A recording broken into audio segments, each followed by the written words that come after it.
Good evening. I'm a little bit later to stream today than I was going to be. I had every intention of starting 3 hours ago, and then I had some food. Then I did dog things. Then I fell asleep, and it's 8 o'clock. Well, it's just after 8 o'clock now. So, that's what happened to that. Sorry about that. So let's have a look at where we are. This is where we got to.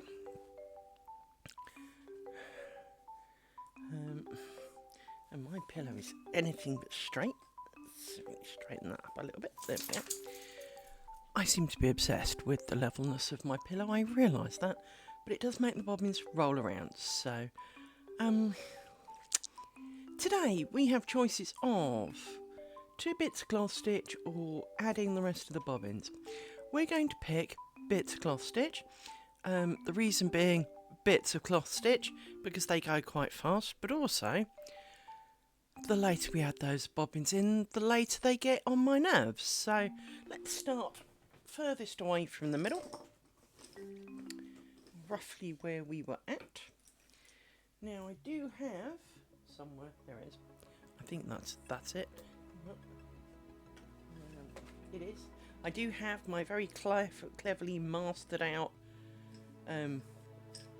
bobbin counts so that when I doubt myself I don't have to, but everything is good. We have that covered. So those bobbins seem a little bit long, especially you as you're not attached properly. You seem a little longer than, and you're not attached properly. Thank you for that. Thank you for letting go just after the check. Right. So you are the current bobbins. 1, 2, 3, 4, 5. Which is right, you're at a corner. There should be 6 corners. And you're already twisted. So let's work our way back. As I say, these seem a little long, but such is life. Can't be bothered to shorten them all, especially as it will wear out in a bit. So, pins, that's what I'm missing. Open the pin pot. Let me move that. So, let's have a look. Pinny pin, pin.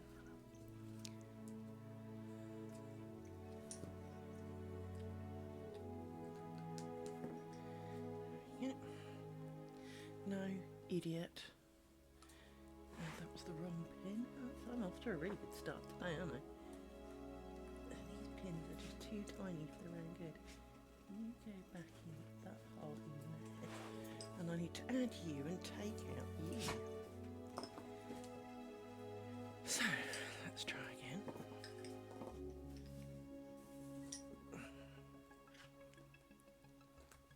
That's a bit better. Right. Lengthen these a little bit. So they're not quite so stupid.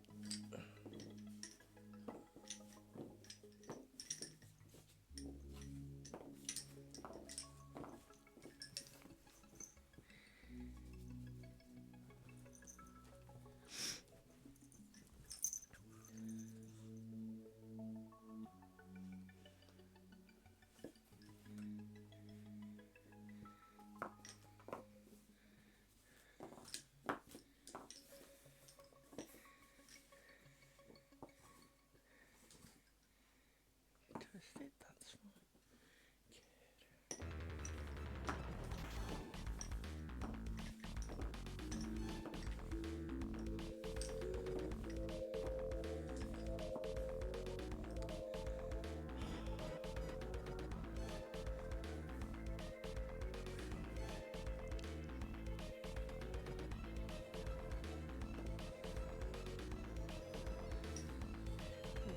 This one.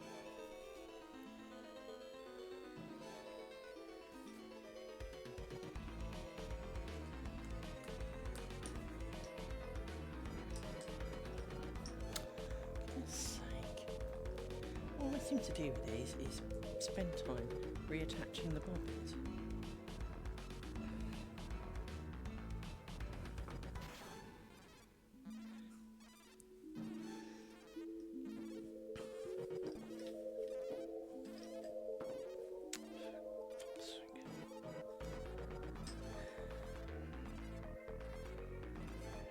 Literally just did you up and you've come undone again.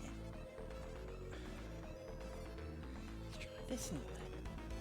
That will never go round.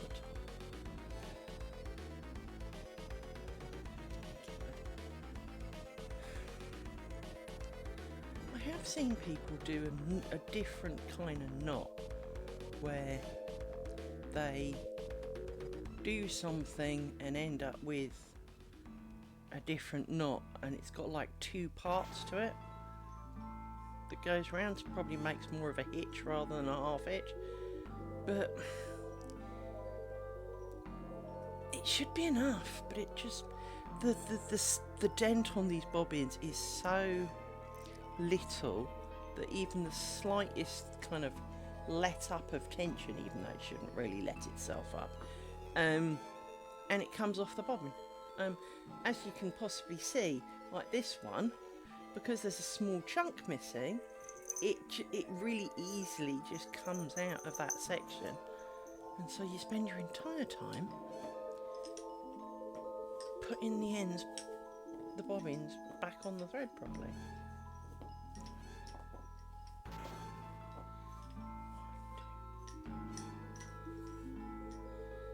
So it's not ideal. It's a shame, really.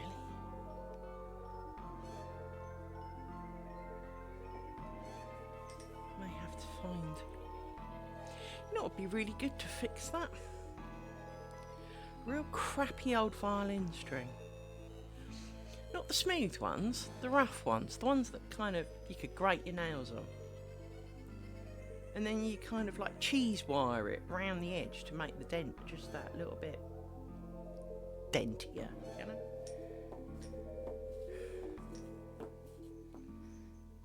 thought they were coming off then. I thought it would be the end of the world, but you know.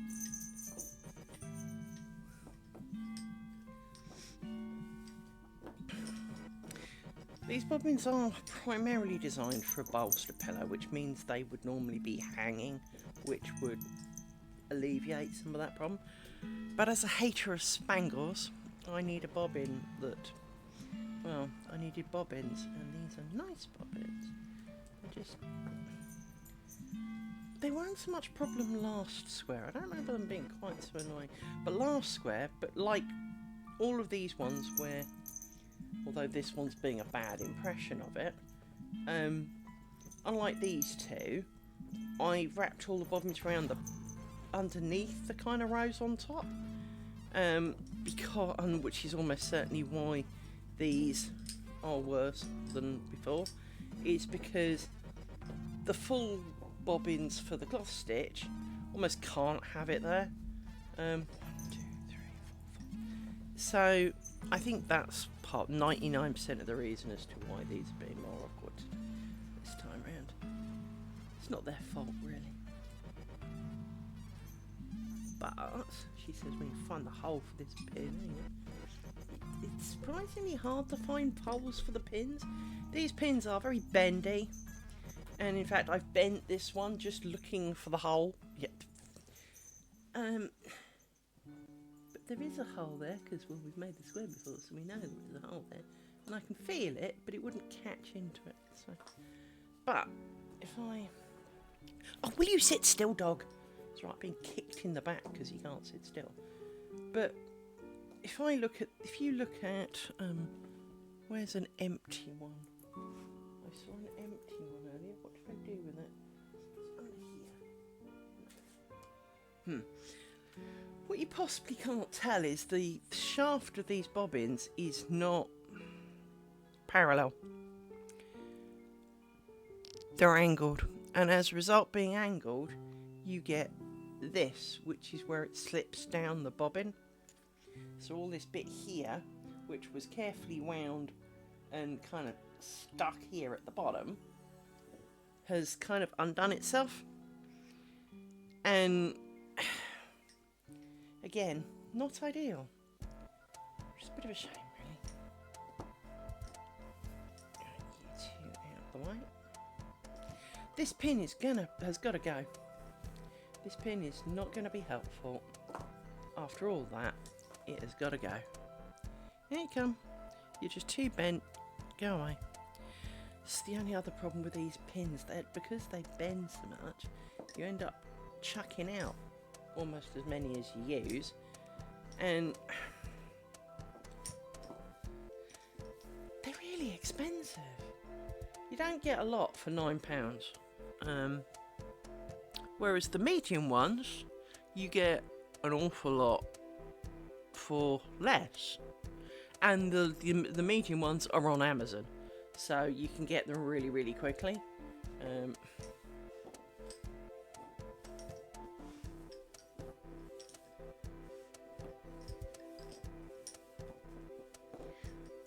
2, 3, 4. We need still 2 of you. Any luck it is you two, yeah. So yes, I never imagined being a pin connoisseur, but I definitely think following this square we will be switching to different pins, because these pens, seriously, the fact that I've said pins 6 times means already that there's like 8 in a knot in the bottom. They're terrible. They're supposed to be, what do they call it? Bend resistant. I don't know what in comparison to what, tissue paper perhaps? But it really doesn't take much to bend them.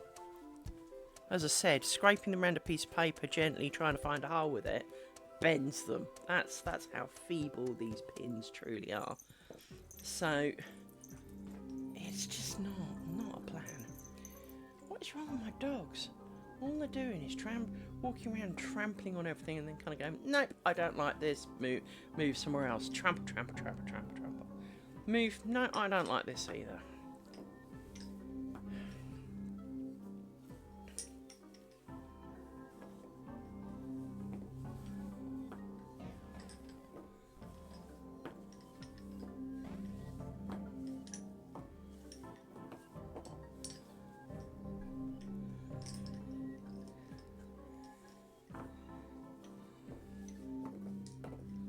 Especially this one. This one has definitely slid down a lot. And I spent ages winding them so beautifully. Never mind.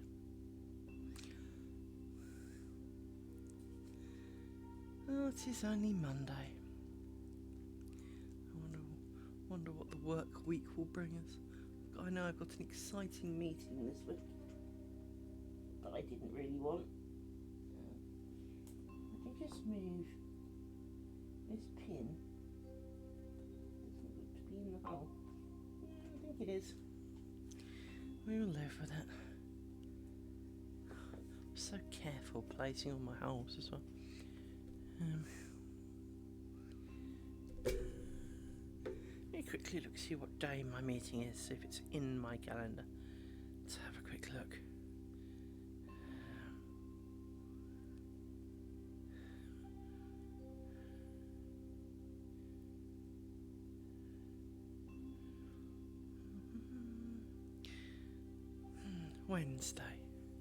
Wednesday meeting. Joy, joy, joy.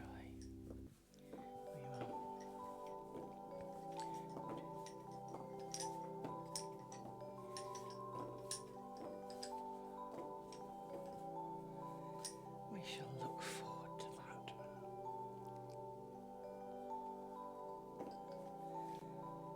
Never mind.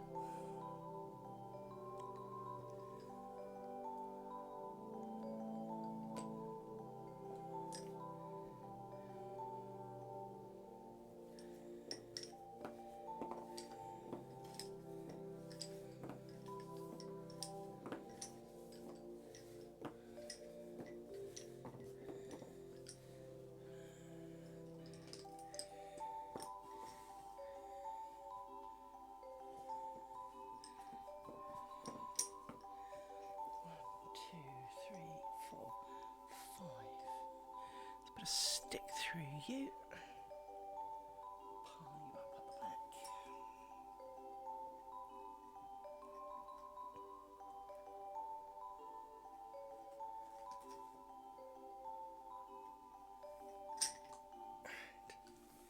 Which means you can get much more out the way.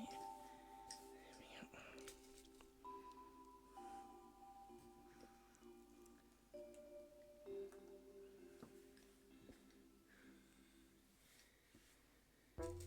Poke you down a little bit.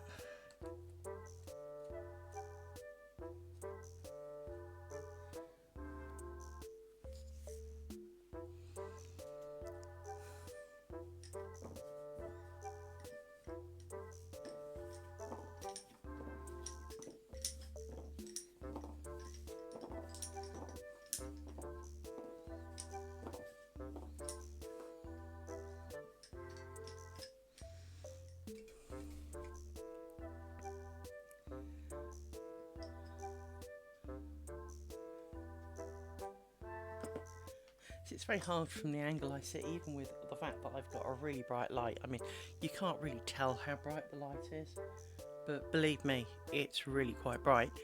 I mean, let's put it this way. That's how much difference it makes to the thing when I turn it on. So it's quite a bright light. It's hard to see whether you've got a pin in the hole or not, and to tell which pinhole is the right pinhole. Hence, it's quite easy to miss one, which is kind of scary, really. It's in part because these pins are just so thin. Now, we've discussed these pins a few times. These pins have a shaft of 0.4 millimeters, which is frankly really not a lot. The medium pins I've got are 0.5 millimeters, which obviously is a 20% increase in size. Now, to an extent, really, do you really think it will show? Really? I mean, let's put it this way. This curtain has almost zero chance of being seen once completed, other than pictures I place of it on the internet. So, to an extent, you know, any minor imperfection with it is not going to matter, because it's going to be in an upstairs window, and I've got a downstairs toilet, so it's not even like my visitors are going to be walking past it to go to the toilet. They are not going to see this. So the only person who is going to see this is me. So you would think that if I hate these pins so much, I would just change to the hair bigger pin, because really, you do have to be paying attention to see the difference. And as I said, at the end of this square, we are not playing with these tiny pansy pins anymore. 1, 2, 3, 4, 5. We are just not. Life is too short, and these pins are too crap.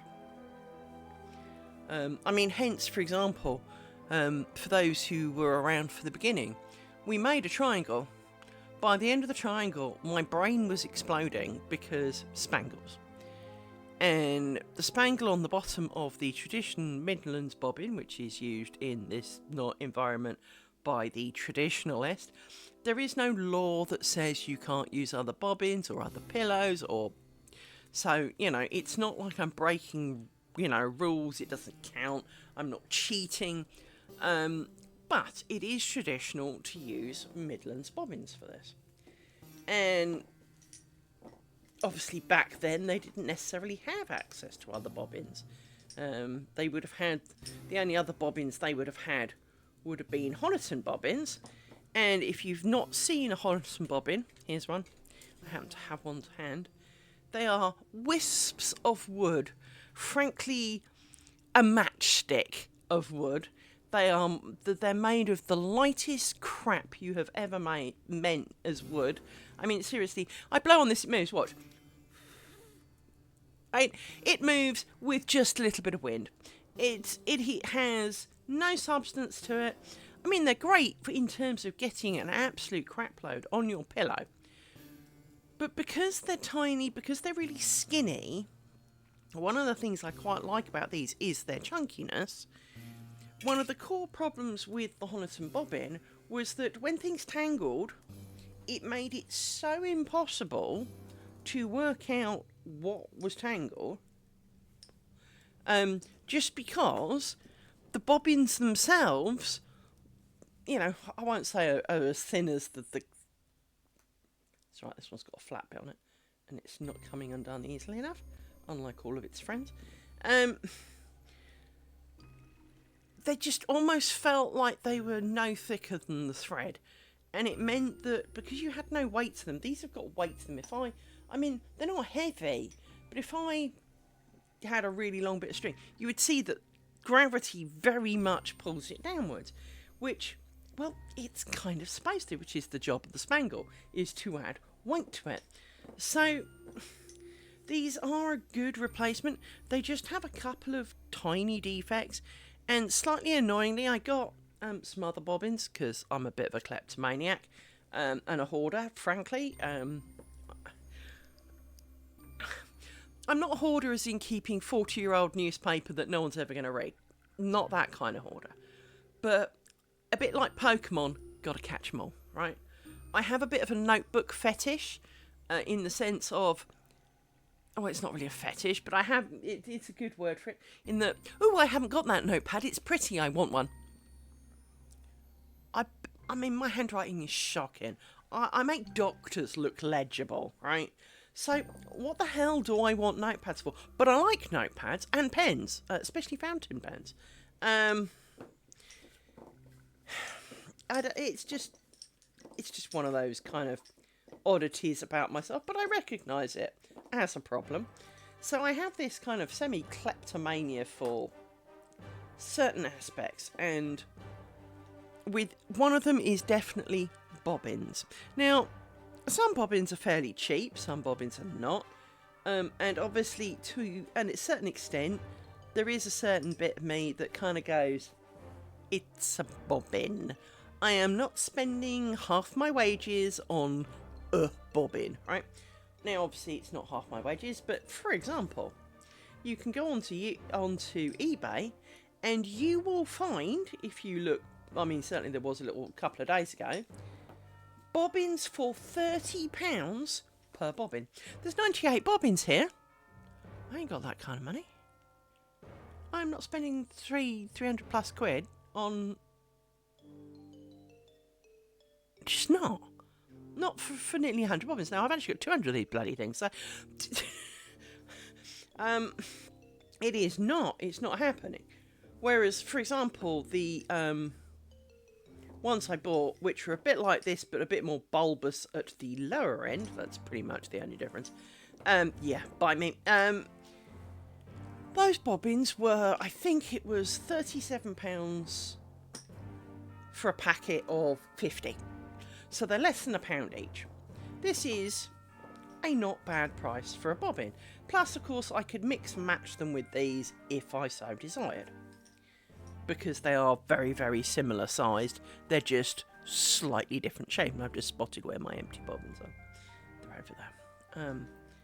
So, from that point of view, again, but they also have this slightly timbered neck, which is less than ideal. And I almost don't understand why, because it almost can't work out for the good, you know? 1, 2, 3, 4, 5. So I'm just making sure I haven't incorporated one of them by mistake. It's... So yes, I find myself wanting all the bobbins. Now, my favourite bobbins are awesome, but would really suck on this pillow because they are really big. I have their big brother, but I don't have one of them. I'll show you the shape, but I need to point out some of this is not to scale. So this is the shape of my favourite bobbin, but on this bit and this bit are not normally this big, right? They are much more kind of this sized, right? So there is a lip, but it's not kind of like a helicopter. That one's also rather annoyingly broken, but it doesn't actually stop the bobbin from working, because obviously it's there just to stop the thread running down the base, down the shaft of this, and so it's got half a thing, but it is still rather disappointingly broken. So that was slightly irritating, but never mind. Things happen. 1, 2, 3, 4, and I didn't break it; it came broken. And when I was about to whine about it, I noticed in the picture it was a slightly deceptive picture, but you could make out if you squinted hard enough when you knew what you were looking for. Now you knew one of them was broken. It was broken in the picture, so I couldn't complain. So I didn't. Right. I'm going to regret chucking you up there, but I only need one more. 1, 2, 3, 4. I need you. And we are done transversing the cloth stitch of this side. So, it is a fickle thing, like everything, the tools matter, and obviously with a lot of the, a lot of things, for some reason you take affinity to certain tool brands or a certain specific tool. It just feels right in your hand, and bobbins definitely have that. And because you spend your entire time handling bobbins and pins, it is very important that you kind of like them. Just checking. Yep. Let's come back. So you come out and go back in the pot, because sometimes the bobbins literally visit for a while. Oh, for goodness sake. Just stay on there. Because it always puts me off.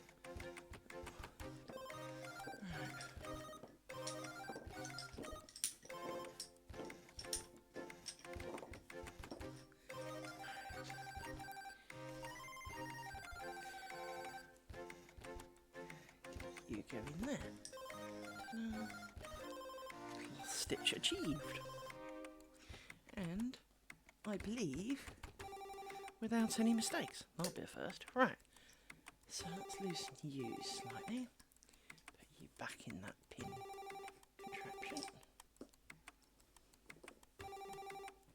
Unmingle you.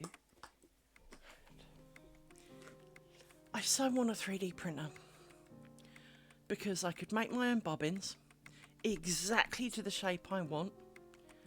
I could see that'll make them out of resin. Resin sounds really nice.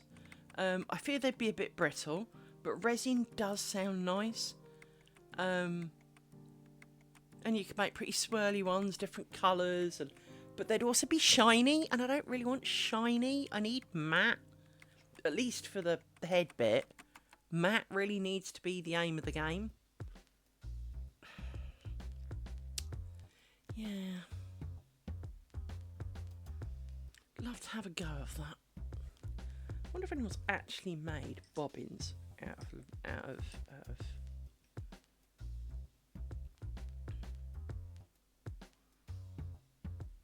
2, 1, 2, 4. That's. But I've just put one of you back in there. That's 5. That's fine. That's right. Slight panic, Mr. Mannering. Let's bring you back down, because we need to move to the other side. We're going to stick you. So yeah, something, hence I think a 3D printer would potentially be better. I think that could work really well.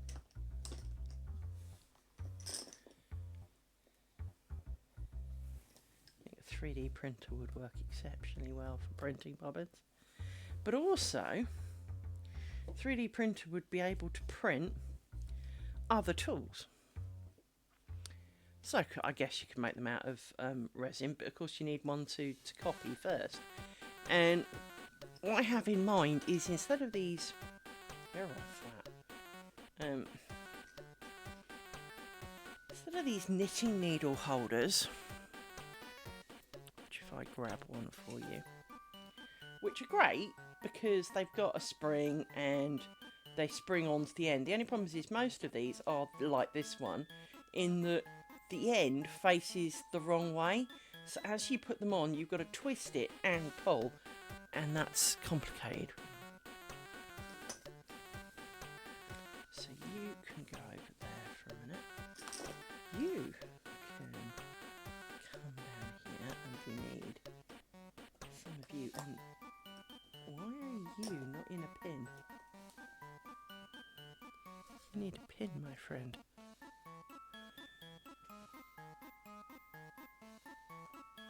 You need a pin like that. And then there's you. So, pickle you from under there. Pickle.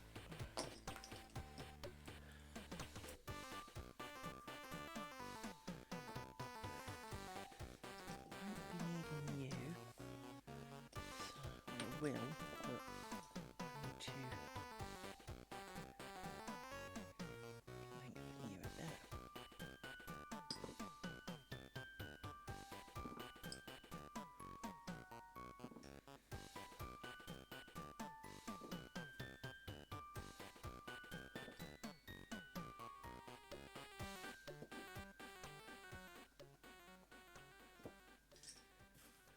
Back in your thing. Actually, maybe not. Right, you can go up the slope for a minute. You can go around the corner. You've just unpopped because you're annoying.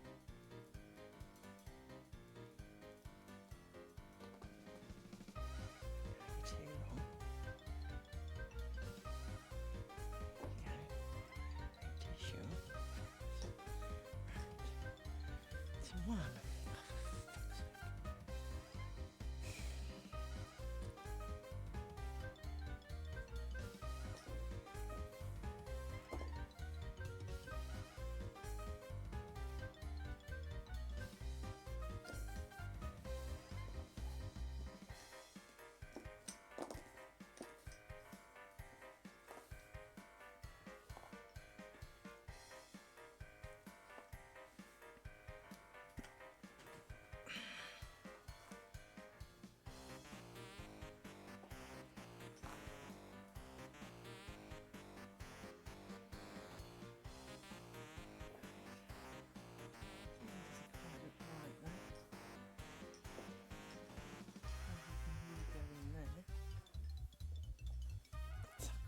These, because for some reason you look a little confused. Going back here, and it's because no, just undo that. No, you are not right. It's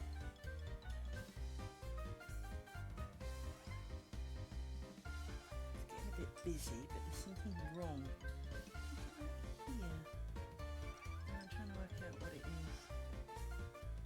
Because, and you probably can't see, but if I zoom in and point with the end of this knitting needle, there's like an errant thread here that should be somewhere else, frankly.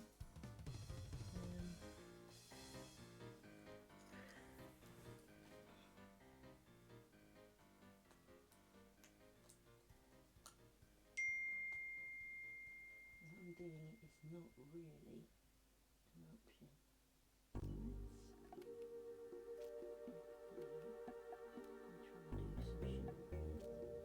To encourage you to at least look like you are, so that later, there. I don't think it's technically right, but it is at least now going to live where it should live, even if that's not how it was expecting to live there. What did my co-worker have to say?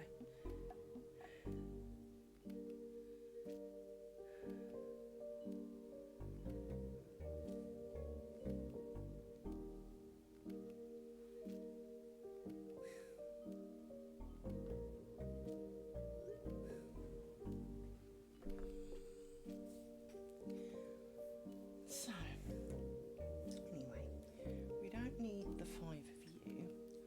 just sorting out why you looked a little funky. And you've just gone under the pricking, so.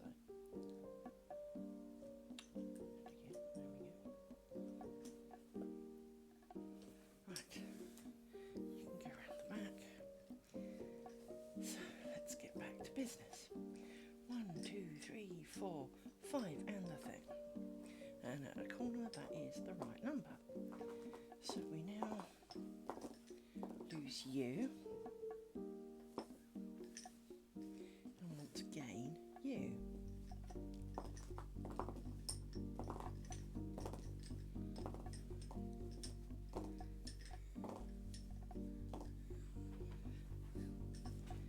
One, two, three, four.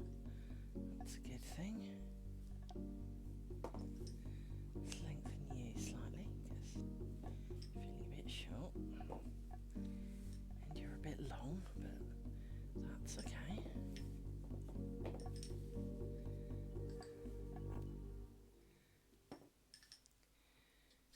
We can cope with that.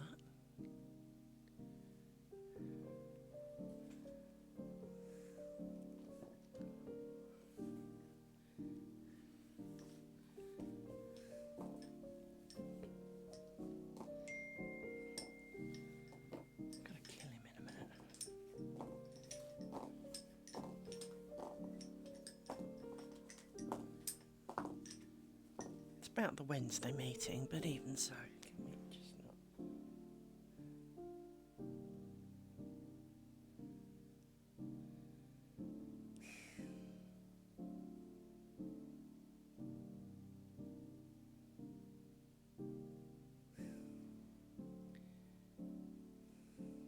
Problem is, turning this phone onto silent is far harder than it should be, because the little flap that covers my silence button is a pain in the arse to open. But I also want it available in case of emergencies, you know.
You wouldn't think that it would matter too much, but it does make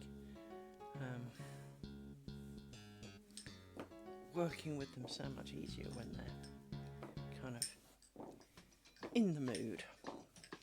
And it's a bit like when you're typing. If your keyboard's not kind of at the right angle, you write a whole load of wibble.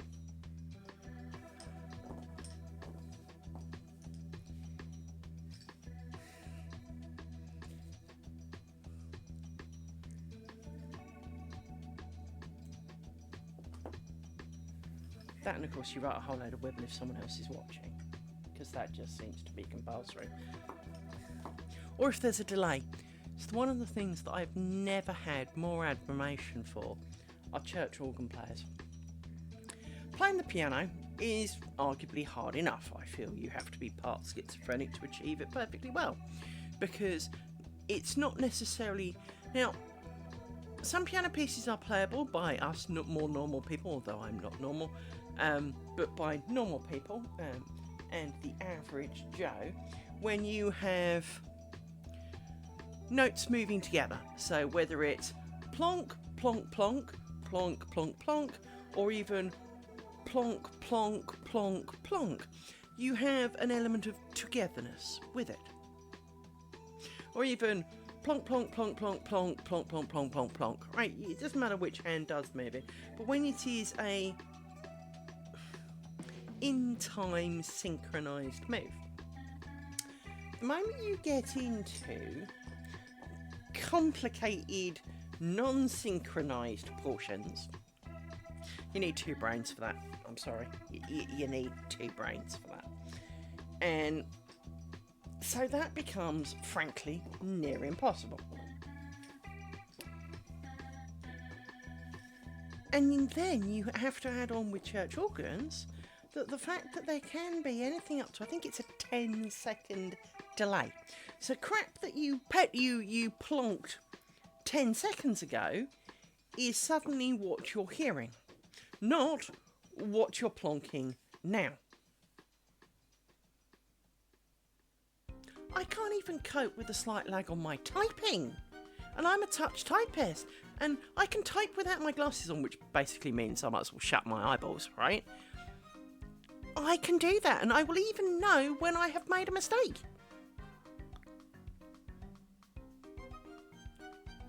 But the moment there's lag, it turns to crap every single time. And I don't get it. I've never understood how church organ players can play.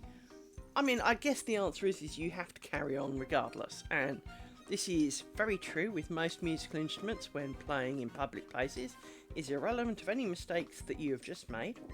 You will continue. And I guess with church organs, you know, by the time you've heard that it's wrong, it's, you know, you're 10 seconds or so ahead of that.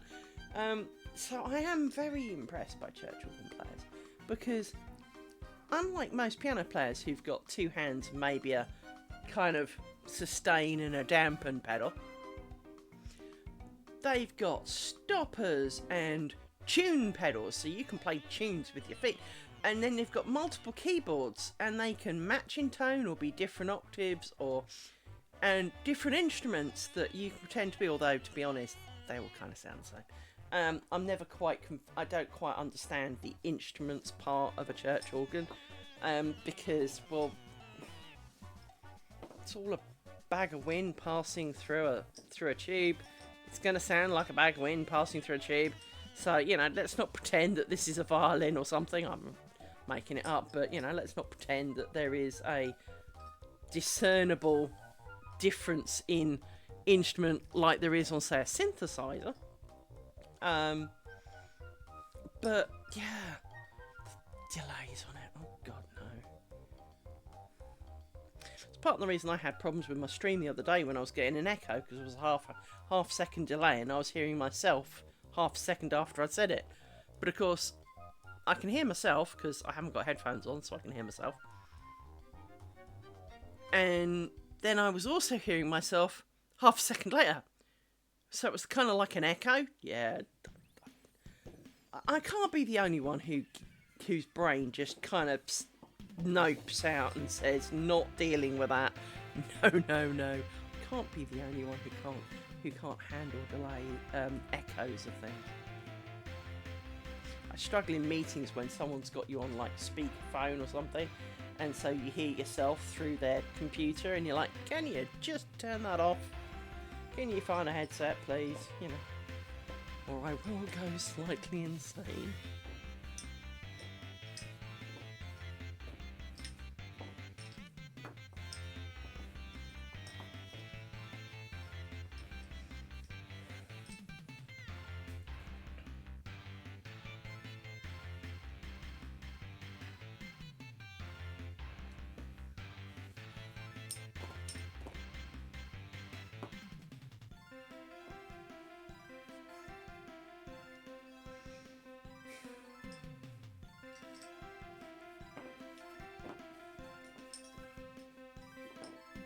Fun to stick up some of these.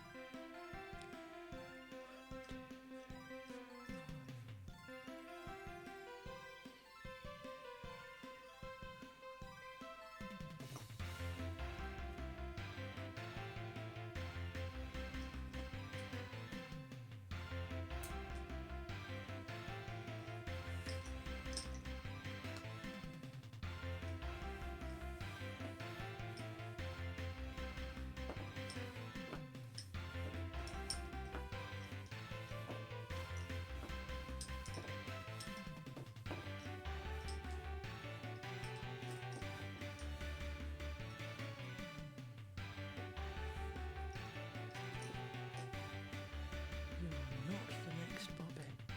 You are.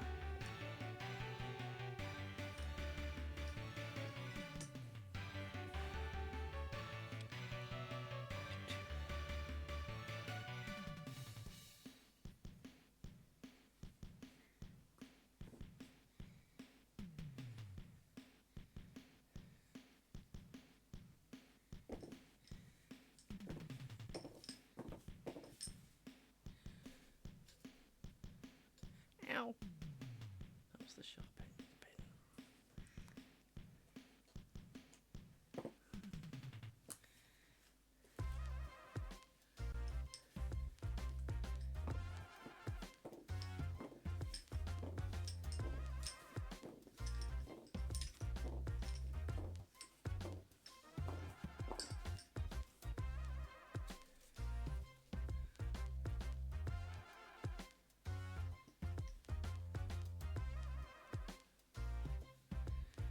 Let me just quickly poke a couple of things.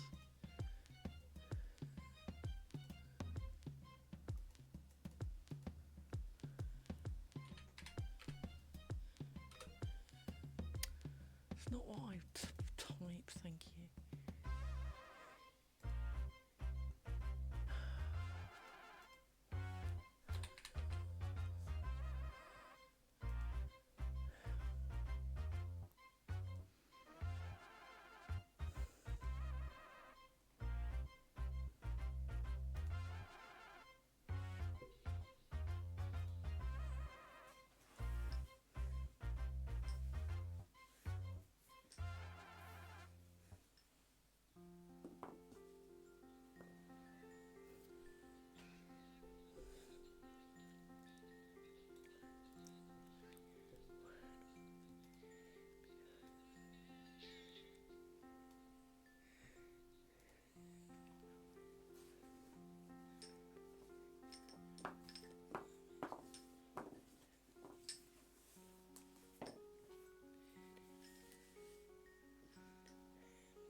You are not the bobbin I want.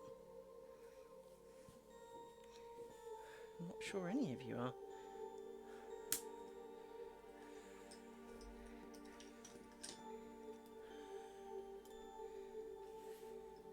You're good.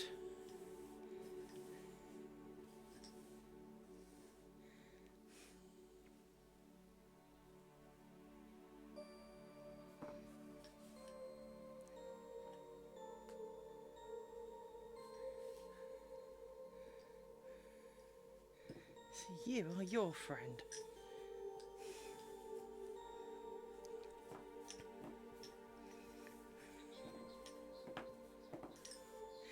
It is a lot of bobbins, Tenchi. It is a lot of bobbins. And they're beginning to get on my nerves. They're beginning to get on my nerves because this divot round the top of, I'm calling it the rose because it's kind of rose shaped, is not sufficient. It keeps coming off. So I'm spending a lot of time fixing bobbins back together. But on top of that, as we've said before, because the shafts aren't straight, this happens and it slides down and then it tangles, which is why I was trying to use the rose so that, you know, it wouldn't tangle with this and get stuck. But then it won't stay there, because if you look, I don't know if you can see this one right here at the bottom. Let me zoom in and go right down here. If you look here, look, it's coming off. The slightest bit of a fart of breath and this is coming off, right? And it's just not helping. You know, what I really need is like some, I was thinking earlier, is in my violin days, something like your G string would be really quite rough and almost need a violin string so that I can kind of like cheese grater it down. Cheese wire, that's the thing I'm thinking of, the cheese wire thing, and you kind of and like deepen the grooves on all of them. So I was wondering about 3D printers or resin making, and because obviously resin making potentially is easier because you can take your favourite bobbin, make a mould out of it, and then made a crap ton more. And you can make them in pretty colours and all of that kind of stuff, and so that would be kind of nice. And there are other tools I'd like to make, and resin would potentially be a good answer to that. 1, 2, 3, 4, 5. Resin could be a good answer to that, but of course, really, you've got to have a mould to make it from. Whereas with a 3D printer, you can set about Blender or whatever, design your tool, and then print it. And they're quite cheap printed, obviously, because what I want to do is, instead of these knitting things, is I had one somewhere. I did. What I call bag clips, where you've got like a plastic thing that clamps over with a bit that kind of hooks over the end. Something like that, but in the inside you put a bit of padding so that the bobbins can't really move around, whereas as we all know from these, they move around. And you can make it a bit wider so it's fairly stable. But you see, I love these bobbins. I love the shape of these bobbins, the weight of these bobbins, and everything about these bobbins, in fact, except for the fact that this dent in the rose is too small and the neck bit is tapered. It's just not a good plan, because it's just not a good plan. And they're coated in something. They're not just wood. I don't know what they're coated in, but it's a very thin layer of what I assume to be a lacquer. And so as a result, I can't just sand it down a bit. Well, I probably could, but a lot of bobbins, so for example, this is raw wood. There is no coating on this at all. But these have got like a clear, I won't say sliminess to them. It's not wax. Don't know what it is, but it's not wax. It's definitely a lacquer because it feels a lot like my my loom, which I know is lacquered. See, look, just came off. And because these are really full, I can't have them in the neck because, well, then they'll tangle. Angst. So I'm a little stressed, tench.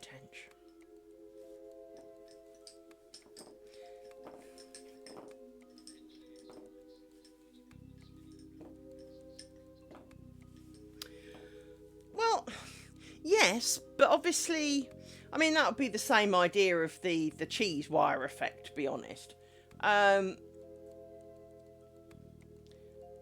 the problem is that I haven't got anything. I don't know how to re-lacquer them, if you know what I mean. 1, 2, 3, 4. So that would be a problem.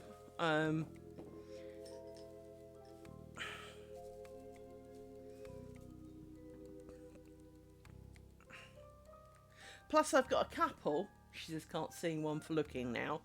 Where part of the rose is flat, and it makes it awkward as well. So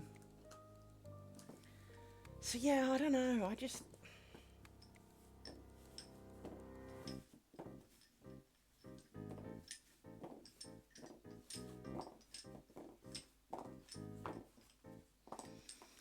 It's just kind of one of those, in an ideal world, it would be different.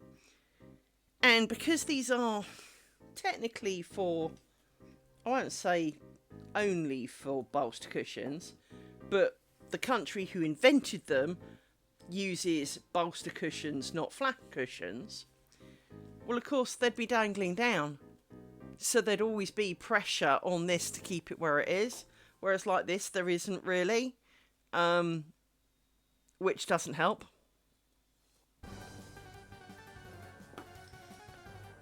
That's not right. I knew that wasn't right. That's better. So yeah, it's just minor things. But I think if you pre-3D printed them, or you were doing a resin one, you'd make one out of clay or something, and then you'd kind of adjust it slightly, and yeah, that's good. That's called plasticine or something. Make a mold for it, and then obviously go to town on mass producing the perfect bobbin in your eyes. So yeah, I really don't need to be buying a 3D printer or resin shit and starting up more things, because then I'd want to do more things. It's bad enough that I've got this on the go. Yeah. By the way, there's a mistake in it already. Pants. And I was counting so carefully. You have no idea how carefully I was counting. But I managed to screw that up somehow. So I did 9 instead of 8 in 2 rows. It's about here, by the way. But what also isn't overly apparent from this, you'll see there's a slight light bit. Hang on, let me zoom in on it. Hang on. See that? You see, but that's my point. You could take that 3D file, you could adjust it, and then 3D print it, right? So even if I don't really quite like that, you could change it. I mean, I'm no genius in terms of Blender and stuff. I can do it in Unity, but I'm not so good in Blender because it uses different keystrokes. But you could print one out, and you could make. But then, of course, they're made of plastic. They'll be really light. I don't want them to be really light. So then I've got to find a way of adding weight to it. Yeah. Anyway, so this is my cross stitch thing, and these are missed stitches. These are deliberate. But just here, not that it's hugely apparent, you can see how small the stitches are. Well, you see, that's my concern, is because you chuck them around, I mean, it is onto foam, but should the dog knock them off, the last thing you need is for 200 bobbins to break. That would be very upsetting. That would be tears and wailing and threatening of kebabbing of dog. But then, to be honest, 3D printed ones are not necessarily any stronger. They're maybe made of plastic and... Ew, what the hell was that? I just put my finger in something and it wasn't what I thought it was. Ew. Ew. But the 3D printed ones almost certainly wouldn't bounce that well either. Resin ones at least would be heavier, but maybe too heavy. And because you've got to wait for it to set before you know how heavy it feels in your hand and to use it, and you know, it's not the perfect answer. There is a reason historically they were probably made of wood. And, I mean, they were made of bone at one point, obviously, and for the bone ones, but bone has a similar-ish weight as wood does, because of course it is porous.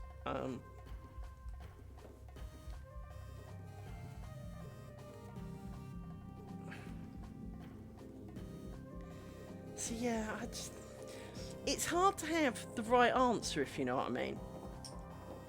Is that if you were going to do it, would you pick resin or 3D printing? Although 3D printing, you know, you would have, if you were doing it with resin, you'd need to have a fairly solid base for your bobbin that you make a mould from and that you customise gently by either scraping, buffing the original down to size, or, so for example, you might take this and create a bigger groove here and flatten the neck a bit and know that, yeah, you'll be chucking that bobbin at the end of it perhaps, but at least it will make a good basis for the future bobbins. Adding to it would be difficult. You'd have a job to add to the bobbin. Just because you would. And so, I don't know, there is no easy answer to any of it.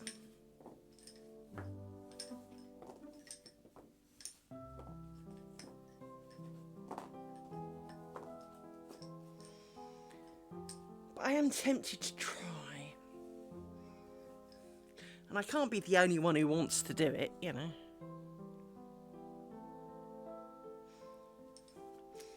The only annoying thing, of course, with 3D printing is that you'd be able to make lighter ones. But as I say, adding something to it to make it heavier, you'd have to kind of like find small, almost embed nails in it or something to give it a bit of weight or something. You know, it's just not ideal.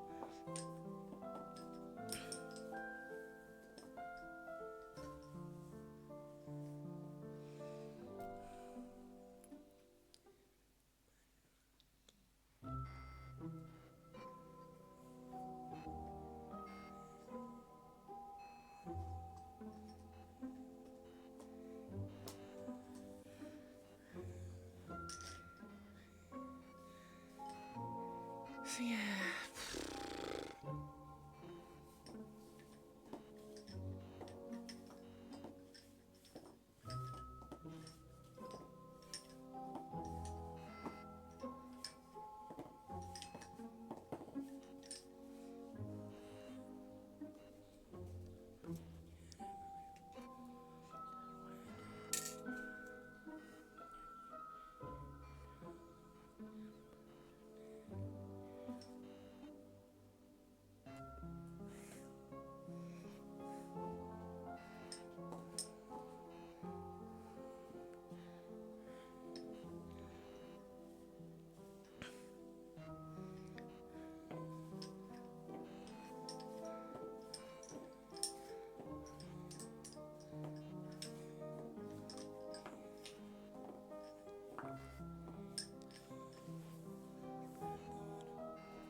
Come on, hole.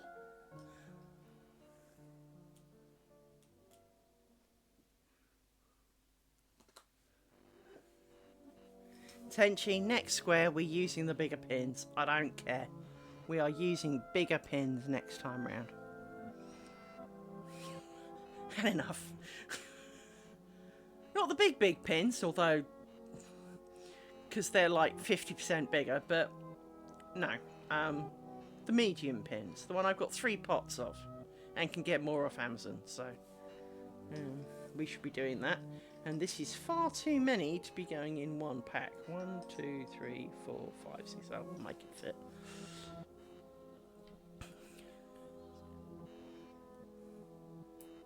Plus, of course, if you had a particular bobbin and you made like the bread clamp thing, you'd be able to almost put grooves in them. That's right, I just realised you're still on shrinky in. But you'd be able to make like groovy sections for where the bobbins would live. So you really could. Yeah, that is that is something. I do have some glass ones. I do have some brass ones. The brass ones are, well, they're Midlands bobbin shapes, but they're made out of brass, but they are really heavy. Like, really heavy. They're almost ornamental bobbins rather than you could actually use them bobbins. I mean, it's not that I can't lift them. I mean, it's not that. It's just that they are...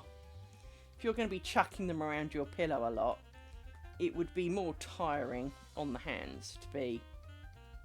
so I'm trying to unpick some of these threads from mating with the pins as they have. Because we all know they love to do that. There we go. Right. Come on. Stop mating with the other ones. I need you to come around here and pile up over here.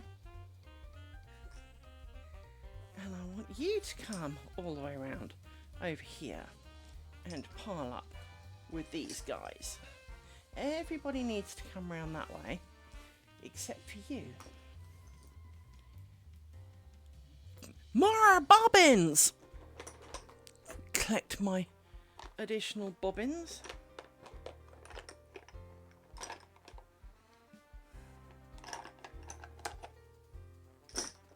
Pile of bobbins.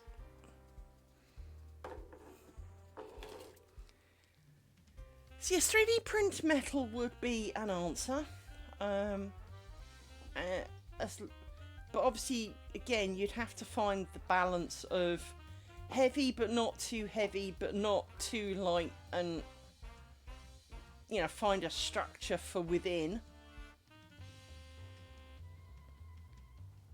But like you, I would fear for fragility of bobbin.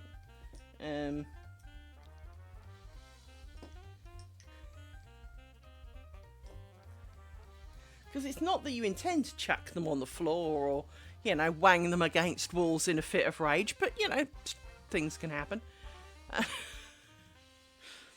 Because, I mean, you know me. I do get frustrated with these things, so, I'm not going to say they necessarily have the easiest of life.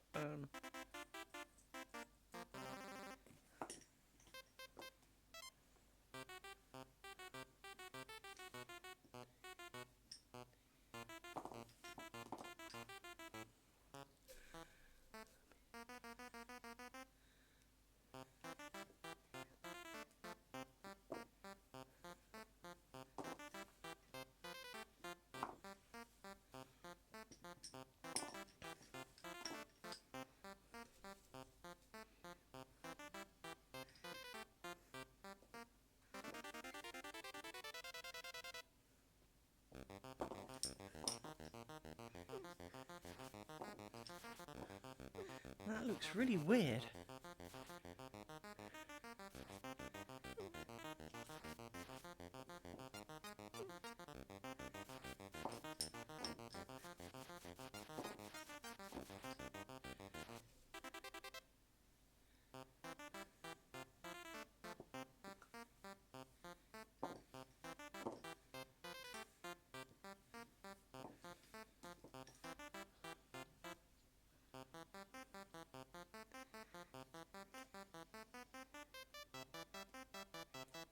How? What? That doesn't feel right.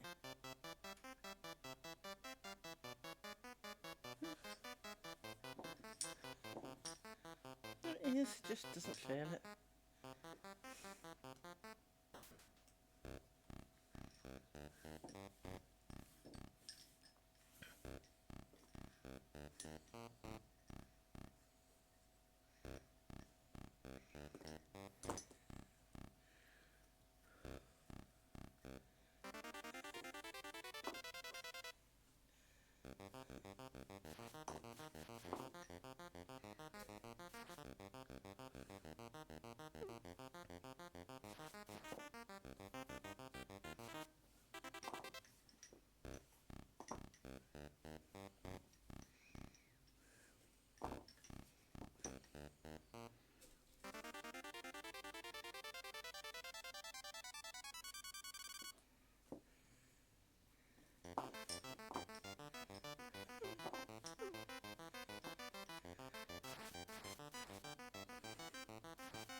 I know they always say that a bad workman blames their tools, but at the same time, every workman in any world has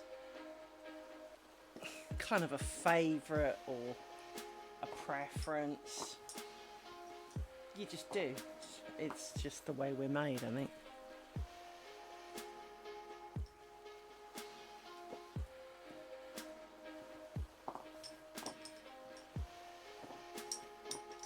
And we've all seen how Spangles and I worked out. I was very slow because the Spangles kept annoying, causing problems. And the moment we got rid of the Spangles, we sped up an awful lot. So,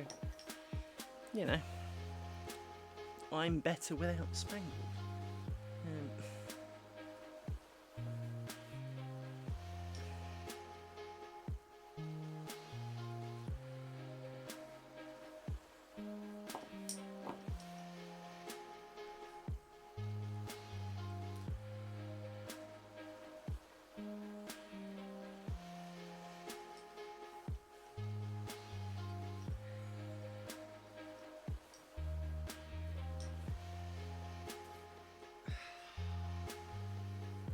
But the fact that they constantly seem to undo is beginning to annoy me.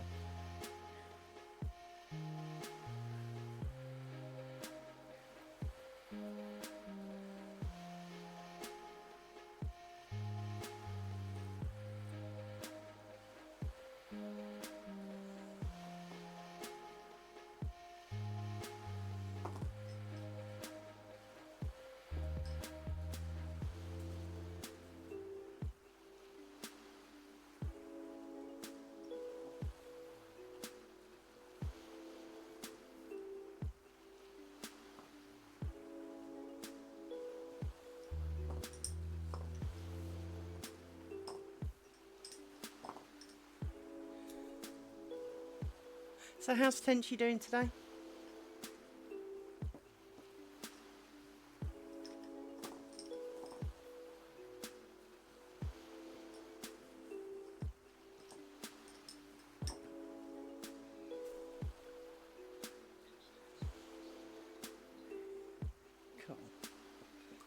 to hit.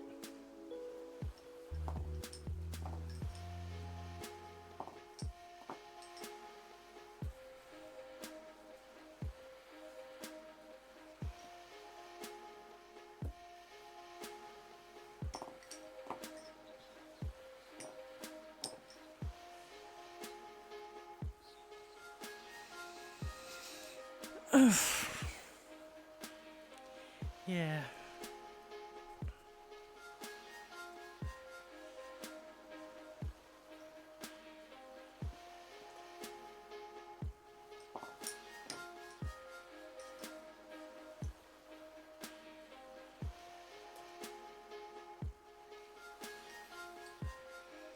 Now you have all that fun to come next month.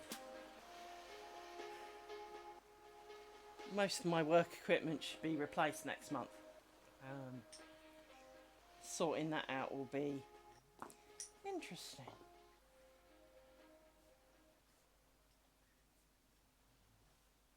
That's a word for it.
Let's push some pins down.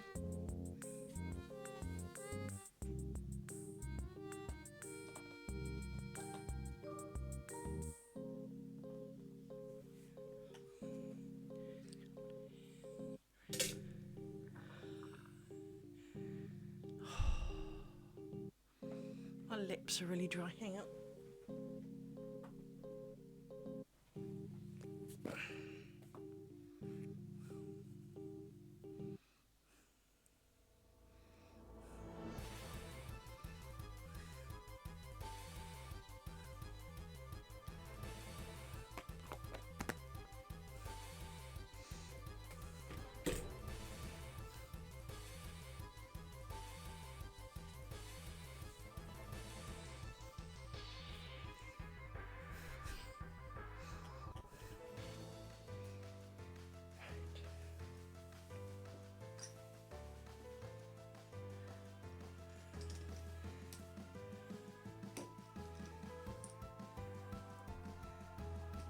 Time to work across these, isn't it?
tape.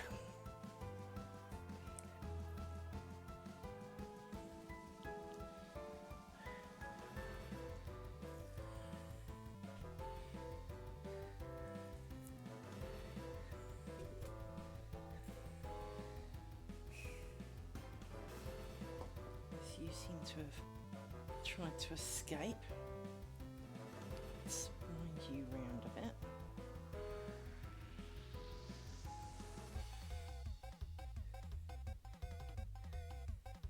And glue you down, because you're obviously going to be annoying. Okay. Punishment.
can't see why sitting here is so different.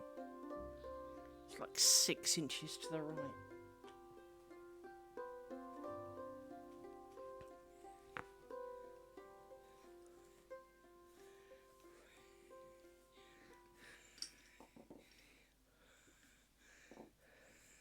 Shorten these slightly.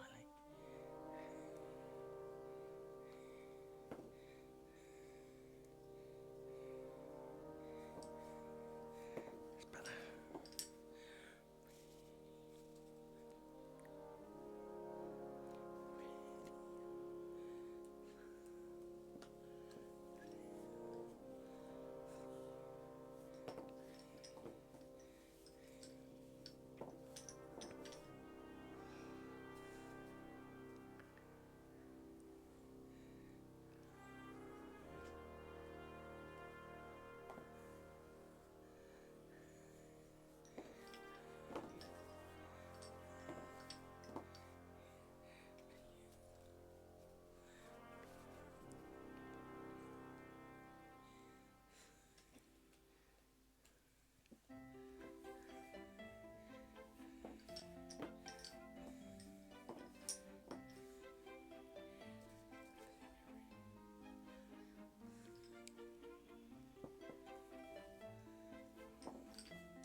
This isn't right.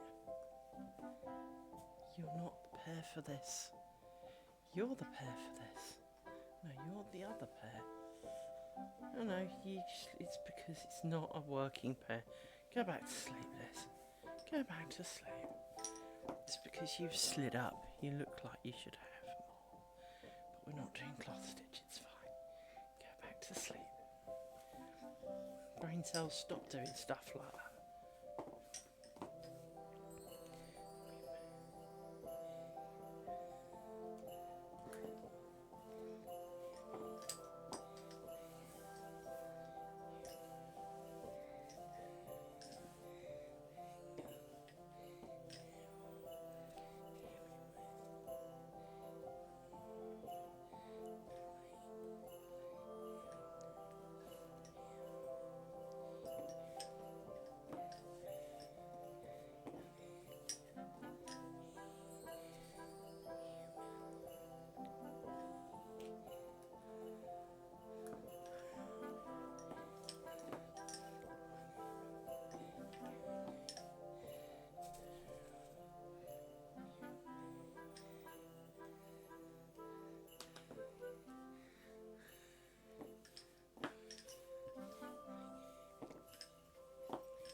Ouch.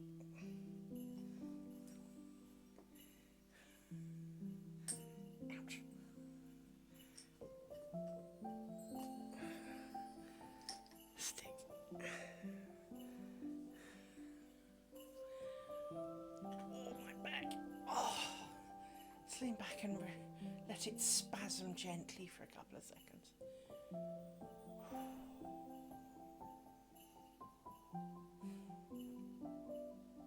Somewhere I've got one of those muscle gun things. I must charge it and find it and charge it so that I can pummel my back when it does this.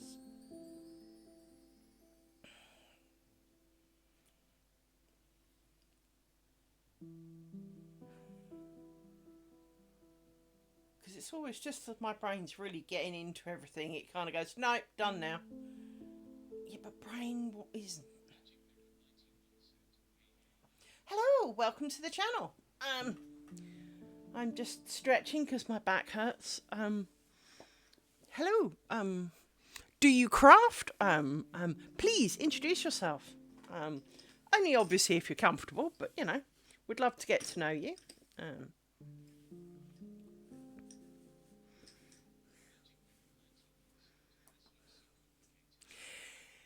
It's actually, well, technically, it's like snooker.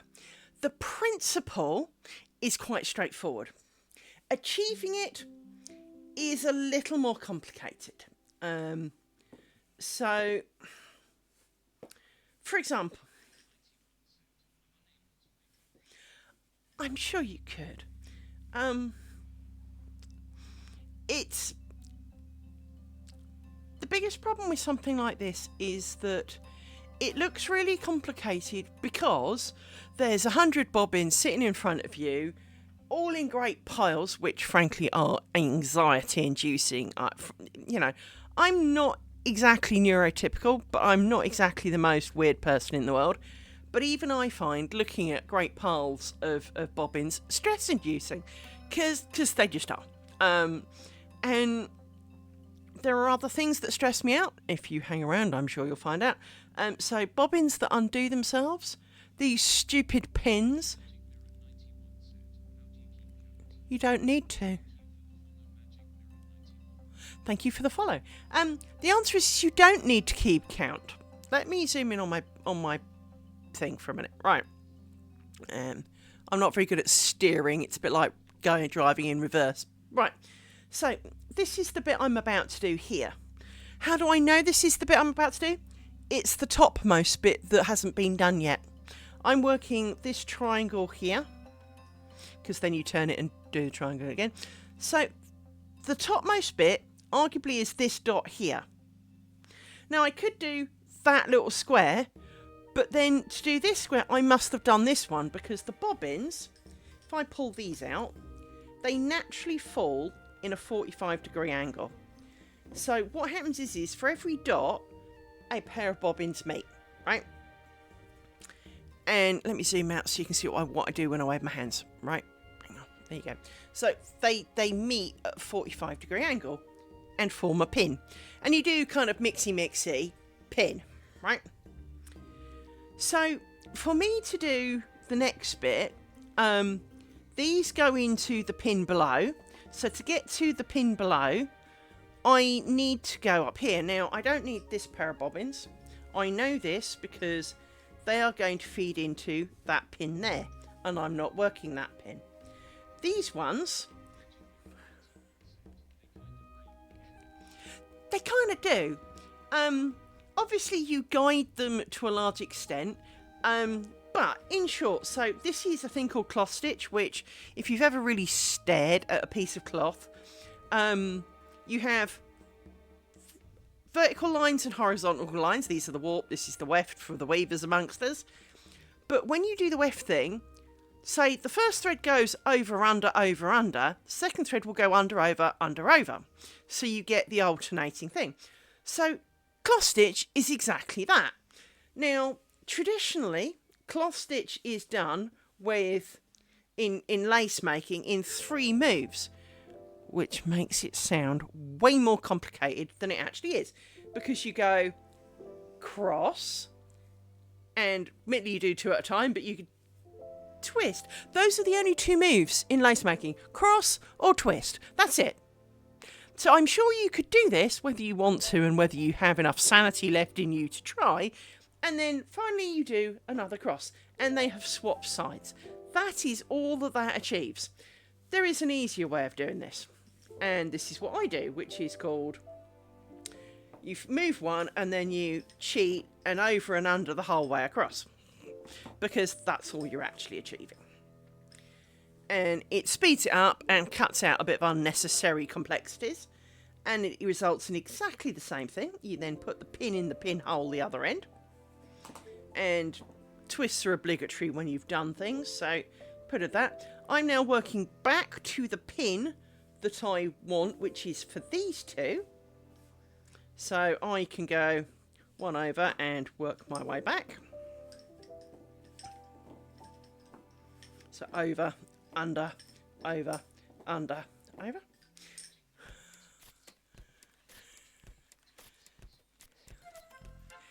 That's okay. We'll still be here. We'll wait for you. Not a problem.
No worries.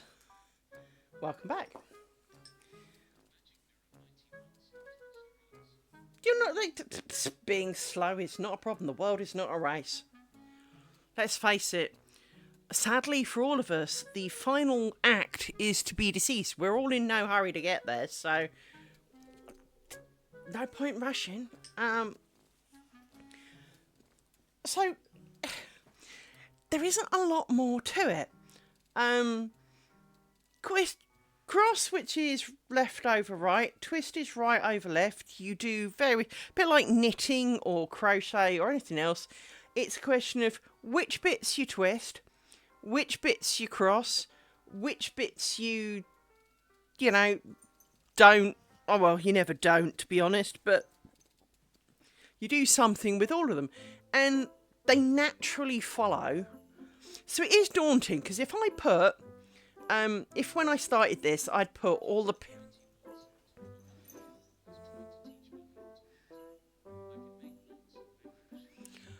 Oh, making anger issues is very much part of crafting.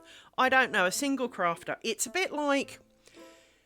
If you use a computer enough, or you drive... if you do not swear or have a minute bout of anger issues on occasions, you clearly are not normal, right? You cannot go out there in a car and see all those blithering idiots and not at some point want to yell at some of them, right? And crafting is exactly the same.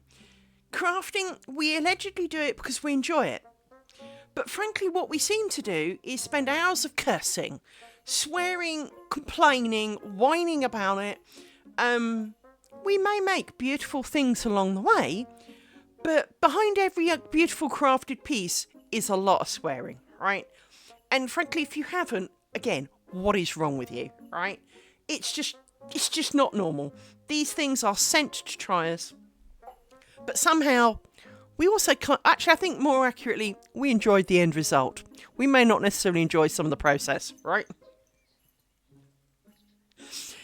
And it is very true. So...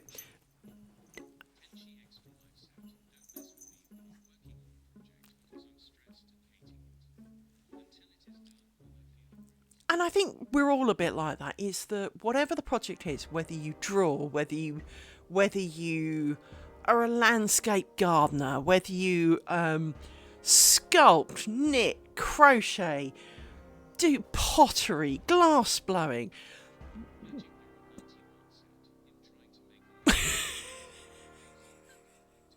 What are you making the lampshade out of? Because I could tell you a painful story of me as a child, so I'm intrigued to know what you're making your lampshade out of. Because obviously you bought one of those like metal lampshade kind of forms and you're trying to put something on it. What are you doing with it? I'd love to hear. And if you got pictures, even better.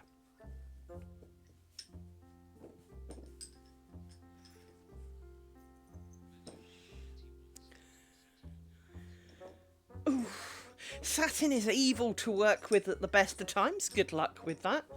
And I think this is where a lot of it comes. We do a lot of these things to ourselves. So, for example, I am currently using pins that are 0.4 millimeters. We'd love to see it, to be honest.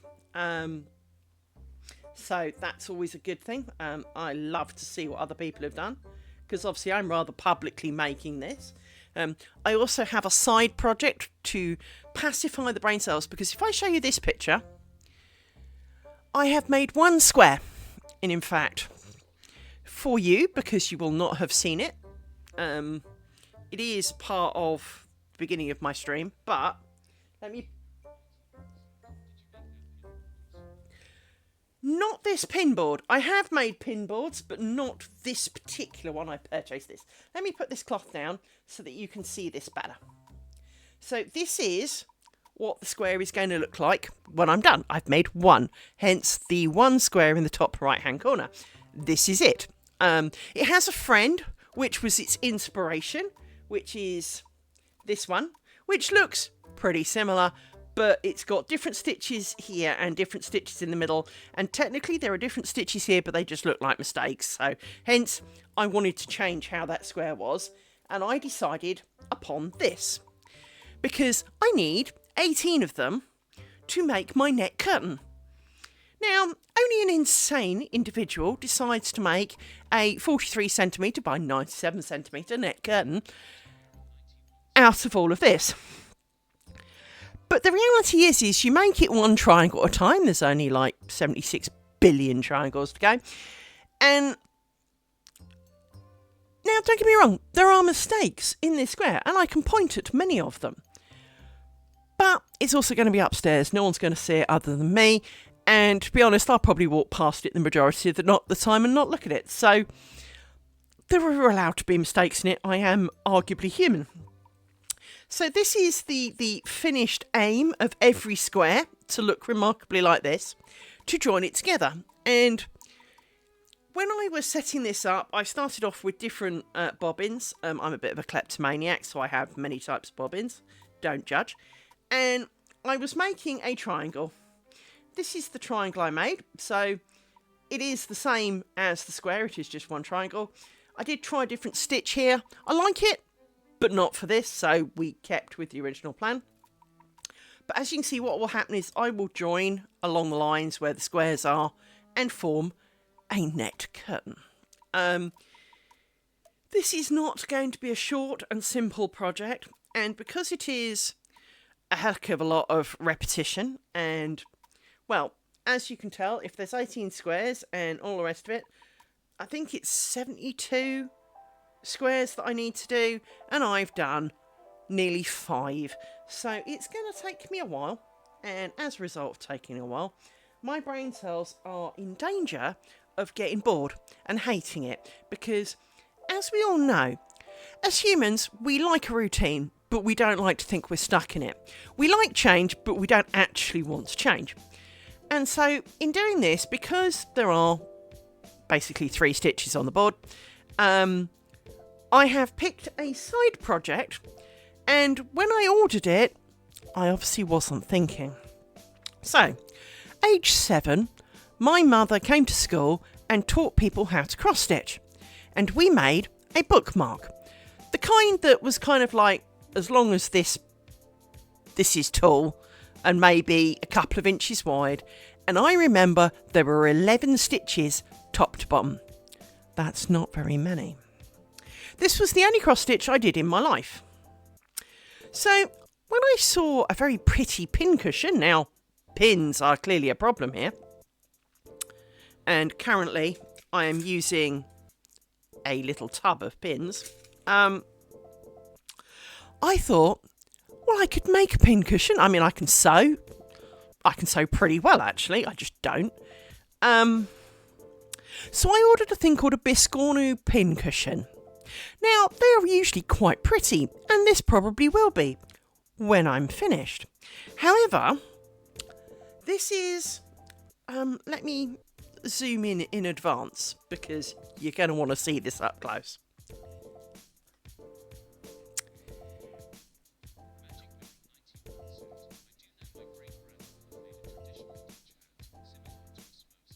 Oh, blimey. To give you an idea, there are 100 stitches in a centimetre square. I did not think this through. These stitches are so tiny. This is not where I've missed some. They are deliberately missed. That is part of the pattern. I've done 200 and something stitches. Actually, I could tell you how many I've done. Hang on. Click. I've done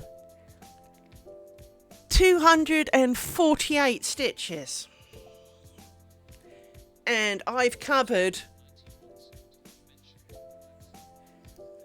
Yeah, you see, I'm not relaxing, because I've already made a mistake in it, of course, because, of course, you just do.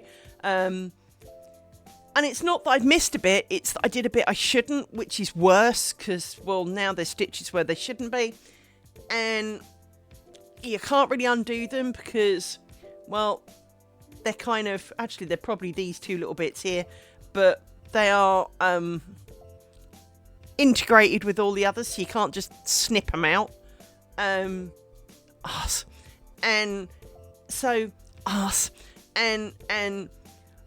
the pattern looks really, really pretty on the picture. So if I show you this, well, that's what I'm going to try and do. So I know it's a bit shiny. Actually, let me take it out of the thing, because it's a bit hard to see because of the shiny bit. So this is what it's supposed to look like on top. Let me zoom out again, actually. Doink. So it is. And it says it's 8 centimetres. But let me explain how this works, and you'll understand why I didn't think this through. It said it's 8 centimetres. Well, yes, this is 8 centimetres. But when you make it, you join the 2 squares at 45 degrees. So this comes down, and so will this. And well, that's not going to be a very big pin cushion now, is it? It's going to be fucking tiny. So, hence the tiny, tiny stitches, because in the picture, the stitches are quite, I mean, obviously, you know, I'm closer to it than you are, but you can see the stitches there. You got to stick your nose on the end of this to find the stitches. It's all a lie. So this is not going to be as relaxing, but it is at least different. And my brain cells can, you know, forget about triangles for a little bit. It is only made of 5 colours.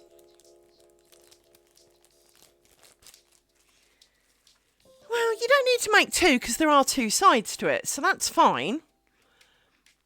But it's not going to hold many pins now, is it? But what I might do is, now I have the pattern to make it, I can get cloth that is not 25 count cloth, that's say 11, or 12, which will make it twice as big, and use the same thing and buy some threads to make it again, but in a size that's not quite so killer. Because you do get the pattern with it, obviously. It's not printed on the cloth, as you've seen. You get a printed thing with pattern. And if you look kind of here, this is the corner I've started at. And I've done all of this grey bit here. And I've left the gap for this kind of flowery spiral thing that I've got to do yet. But of course, if I make it bigger, well, that's fine, because it's mine. I've entered the picture onto a cross-stitch program, which I already owned, even though I never did cross-stitch, because I use it for crochet.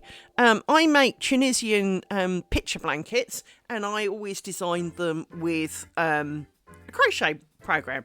Sorry, a cross-stitch program, because you have little squares. So it made lots of sense, rather than trying to use pixel editor and paint, to use this, because you can copy and paste and rotate and move a bit when you miscounted and count things. And the guy who writes the cross-stitch program is someone I met many years ago. And when I learned to do crochet and I embraced my Tunisian blanket era, I said to him, any chance you can add this to your crochet, your cross-stitch program, because I'm using it for this, and I can recommend it to other people to do the same. So he did. So he's also now done it for diamond painting. I noticed he's added more recently. So I've had it for a really long time. I mean, I've known him for, I would have been 16. That makes me, it's 30-something years. And I still consider him a great friend, even though I haven't seen him in over 30 of that. But he's a great bloke, and he always answers my emails and talks to me. And, we get on like a house on fire. So that's all that matters, really, isn't it? So yes, I've had this program for ages, and for the first time in my life, I am actually using it for its intended purpose. God help me, I'm actually using it for the purpose for which it was designed. And already I've kind of had questions, and because, well, the mouse wheel didn't mouse wheel, apparently you had to turn it on.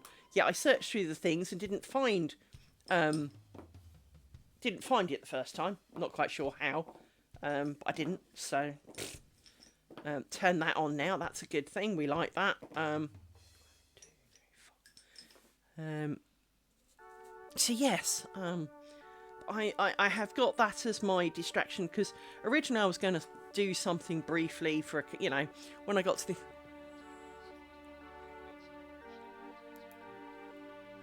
You see, that is patience. That is patience above and beyond. Mainly because I have zero drawing ability. I can't do stick men without assistance, right? So, from that point of view, one of the advantages of said cross-stitch app is that you can take any picture and turn it into a pattern. You can then reduce the number of colours, you pick how many stitches by whatever, and it will sort all of that out for you. So you could get a picture of your dog. So for example, Charlie, my icon, I have drawn him. So if you see me on, I think it's Instagram, I have a drawn icon. I think the same's true on YouTube, actually. So both of them, Instagram and YouTube, have my... I will say I drew it. I traced it. Let's be friggin' honest, right? And then coloured it. So it's not exactly drawn. Exactly. So I could make Charlie, right? And you just pop it in the program, go, I want so many colours, because obviously the compression of a picture tends to add shades of a colour that aren't really there, so you can trim them down a bit. And then even when you go in, if you look at one and go, what the is that? Because maybe it's pick 6 and for some reason it's got 2 shades of black but not one of the colours you did want, you go back, pick 7, get the 7 shades and then merge the 2 shades into black. It works really quite well. So it's really flexible. And so it's a great program, and hence I love him to pieces, because, well, he gave me a free copy, actually. We don't talk about that. But it is that principle, is that he's such a great guy, and every time I've ever asked him, could we add this, he always has. Especially when you consider it was not what it was meant for. But it also opens it up to more people, so obviously more people using his program, more money in his pocket. So I can't recommend it enough. It is a really good program, and it's not expensive either. And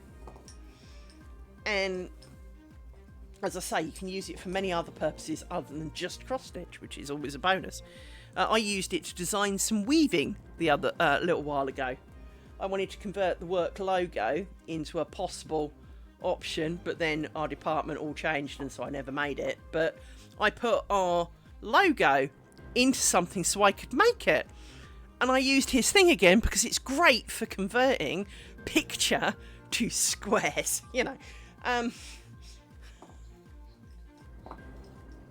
I do weavy. Not always to the goodness of my soul, not always to my mental benefit.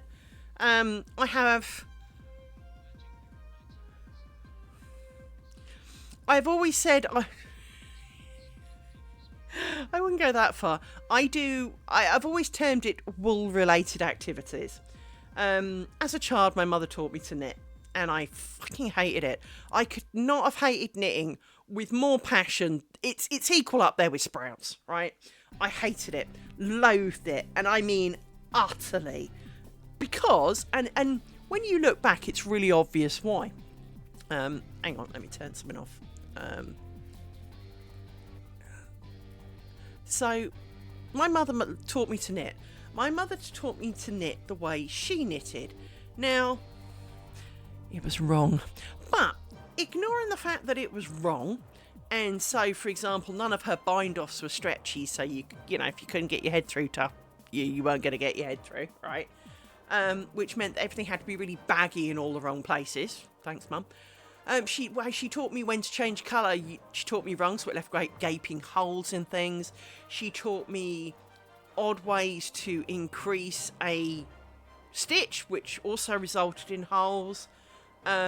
Plus, I knitted tighter than tight, to the point. Every knitting pattern, you start with the back for some reason, go with it. So if you're, jumpers, because I only ever really made jumpers, but I did do a few hats, but jumpers, right? So when you make a jumper, you start with the back at the bottom. This is the traditional way of being. By the time I was a quarter way up that bottom, because it would take, bear in mind, even as a child, and being small and skinny, it would take me an hour and a half to do a row. Well, it meant that if I was lucky, I maybe got 1-2 rows done a day before I got bored with it. So, of course, at 1 or 2 rows a day, doesn't grow very fast now, does it? Especially when, say, the back might be 200 rows long. It's going to take a real long time. And, of course, being a child, I was still growing. So what would actually happen is I would go down with my mother to the wool shop, because there was a wool shop near us at the time. And we would pick out, I would pick a pattern. We would then go and get the exact make of yarn. I would pick the colours I wanted, usually the ones in the pattern, because, well, it looked nice enough on them, so it will do. I would get a quarter to halfway up the back, and I'd be in danger of growing out of it, so my mother would finish it. I never had the joy of looking at an item and going, I made that. So it's no wonder I never felt the joy of knitting. I had all of the, cursing and dratting and frustration and none of the joy because I never made that. I never finished that. That was not done by me. 99% of it was done by my mother. She was faster at it, but she was still shit at it. So it didn't take too long for me to get to the point where it was like, I'm sorry, but I'm not prepared to do this anymore. I hate it. Can't stand it. Not doing it. Waste of time. Don't ask me again. It's not a thing. And so I stopped knitting. And actually, funny enough, so did my mother. But in part, some of that... Well, it is. And when you think about it like that, it's not too surprising that I didn't feel the love for knitting. Right, this pin has...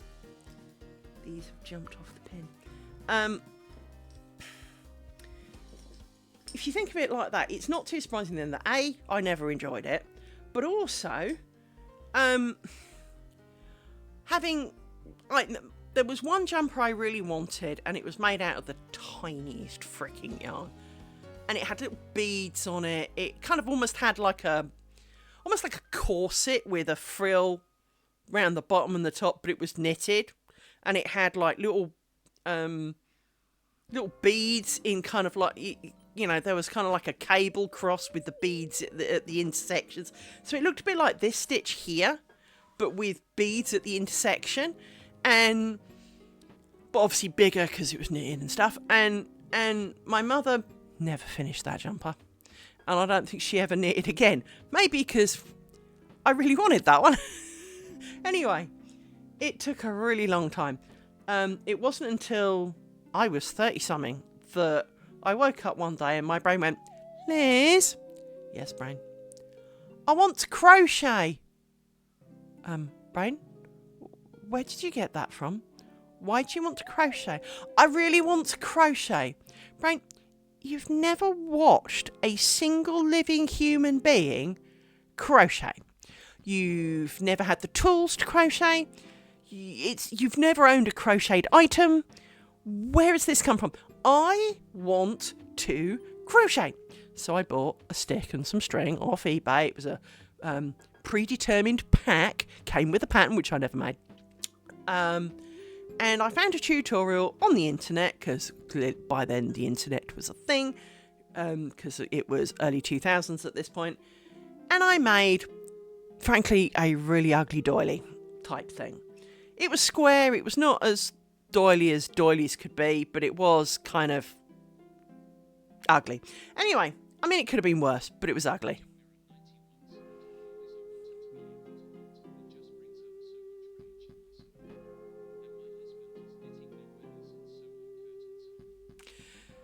Yeah. But I did crochet and I made this thing, and literally having made one doily, I think he was husband at that point. It was a bit dubious as to exactly if it was before or after we got married, but it was around the same time. So let's say husband, because, he was certainly close. Husband went, great, you can knit me a jumper. This is not knitting. I will brain you with... Anyway. Well, I was really pleased because I sat down and with this tutorial... I mean, the thing I made was bigger than this square, and it took me an afternoon. Was it a thing of beauty? No, there's a picture of it on the internet. In fact, let me find it for you. That's the kindest thing to do. Let me move my pins. Let me go find it for you.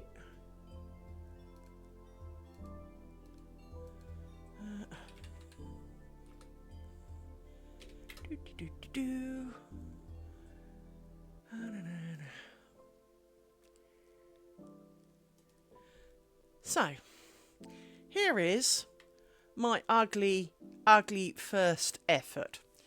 It was not a thing of beauty, but it could have been worse. I mean, it really could have been. Is it right? No, there are mistakes in that. Are there things that I would improve if I was remaking it today? Oh, yes. But it is not bad. It was a thing. And given how much I hated knitting and that I'd enjoyed making that, this was the potential. Anyway, obviously... Well, exactly. I mean, nearly everything you make on your first try of any craft, a bit like any sport, you know, if you can go into a sport and do it perfectly the first try, well, there's no fun in it because you did it perfect right the first time round. It's not hard, is it? You have to have room for improvement or you won't try again, frankly. And so, to be honest, I was not dissatisfied with it. Really wasn't. And, as I said, hubby then went, knit me a jumper. And I explained to him that crochet is not knitting. It's got one stick to stab him with a hook in the eyeball, not two to stab him in private places, right? Because I could demonstrate that should he desire. And I didn't have any knitting stuff. I only had the one stick, right? Anyway, I found a store locally that sold knitting needles and, frankly, the worst yarn in living history. But I went down. I bought some knitting needles. I bought a pattern. Well, I spent a long time looking for patterns. Then I bought the knitting needles and the yarn to make it. Remembering that as a child, I knitted so tight that I bent every knitting needle pair I ever touched. Pretty much. I almost bent them in my sheer hands by grabbing them. It was, let alone the yanking of stitches, right? So I knit loosely. I didn't swatch, guys. But I knit loosely. And I thought, well, one advantage of crochet is stick falls out. What happens is time rewinds because you work like a typewriter almost, side to side, working usually up, but, could be down, the piece of fabric. Whereas with knitting, stick falls out, crying instantly follows. It's not that it's not annoying in crochet, but it just rewinds time. It's not as soul destroying as knitting. And so I knitted this jumper. I made the back, I made the front. I was knitting it loosely, and I made it really quickly. I've never made anything so quick in my life. It was supposed to be moss stitch, which is knit one, purl one, but on the next row you purl the knits and knit the purls, so it ends up with like little spotty things rather than ribbing. And